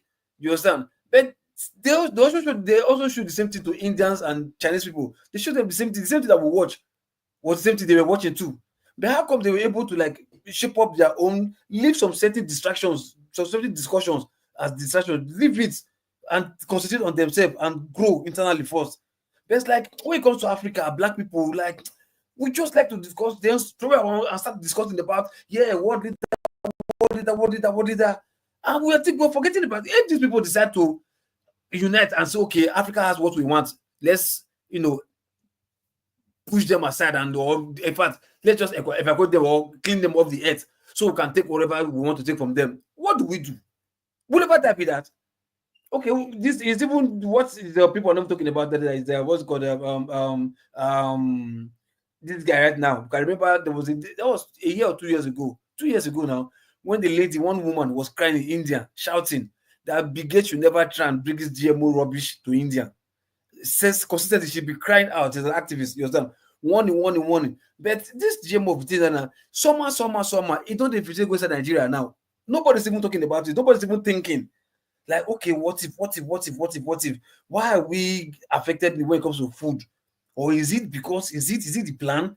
Because these people, trust me, they plan 20, 50, 100 days ahead. We don't even plan for 1 year ahead. We don't. You understand? And that should be a concern for us. So when I see we talking about these people that have been planning 50 years ahead, we are still helping them to discuss about their power. We that cannot even planned 1-2 seconds ahead of us. We are still living our own and discussing them when we are the verge of extinction. Because if this guy, what he's doing, right? Like I said, who I told, that's what KJ I told. Like all these elders, farmer, attacking the farm. It's causing food shortage. Food price is going up. Nobody knows tomorrow. If tomorrow now something is happening from outside now, they come, okay, there's no food. Well, let's bring GMO. GMO is only available seed. Yeah, and we'll start buying GMO. Before we know now, everybody they live on GMO products. Because people think 20 years, 50 years ahead. We're just thinking social media, banter, we'll be talking everything, whatever. We don't even think ahead 50 years. What do we have enemy? Who is our enemy? Our 50 years enemy. What is the plan for Africa for 50 years? If we have this plan, who are the enemies of or saboteurs of that 50 years plan? Where are they? This is how China and India became who they are today. This is not the war now. You understand? Because sometimes when I watch the news, Nigerian news every time, I'm like, how come this is just going Nigeria? And okay, we now have people who have escaped Nigerian issue. Now we are now abroad. Okay, what do we now do about our own people right now? Like, can we just keep quiet and just allow? Look, something will happen in Gaza. Look at the whole world now in America, Europe, Canada. Everybody shutting them down like, hey, free Gaza. We not agree. Everybody's falling out. Now look at the sympathy Gaza Palestine is having right now. Before the support wasn't like this. But these people came consistently causing problem in diaspora. Like, no, Israel this, America this, Israel this, that. Now, even white people say, are even supporting Philippines right now. Flying their flag, no, free Palestine, free Palestine. The Africa who say Mumu, we know they talk that one. Also talk rubbish when concern anybody. Not what we talk about. Who will support? Now we cannot even come out in diaspora right now to say, okay, no, the way Palestinian is doing the answer now, people still come out and like, no, Africa who say we know they do, I don't just know why. Yeah, there is a topic that will interest you in the next one. Regarding our expectations in navigating expectations in family household. I think you do some good to join Adama. No, because we are supposed to close out now. We are supposed to close out. We are eating into their time now. So you will do some good to join them and share some of your passions, because I really wish you came earlier. That would have been a nice conversation to have, but it's been a good one. And obviously, Femi, friends are important. Friends are important. We have to have our good friends. Guy Walale, all the people in the chat, I thank you. And Kolata has put a lot of people to shame. All these people that come and watch and laugh and everything, they don't donate. They don't support Dr. Damage. They don't support True Nigeria. They don't support anybody. Kulata is the only one that is supported with money. He's giving us another listen, even if he, is a lodo or whatever or there. Which one did they call which one? I don't even know which one they can call Kulata anymore. But still, he is supported. So I appreciate you, Kulata, for all you have done for the Dr. Damage's channel. That is strange thing for me to say. But it's money is money. We have to appreciate that. Oh, look at that dumb this thing. Okay, yeah, I hear you. Eneme Feboa, I see you there. Thank you. And we have to join the ladies, and they are talking about, let me read the topic name again. The firstborn burden, navigating family expectations in African households. That is an interesting topic. I think you guys can go there and join her. Till next time. We'll be last born. So we'll be last exactly. Born. So that's to do with us. The next time, everyone, and we'll catch you all again. And I'm going to play us out so that we can just enjoy some Nigerian culture. Thank you. Bye.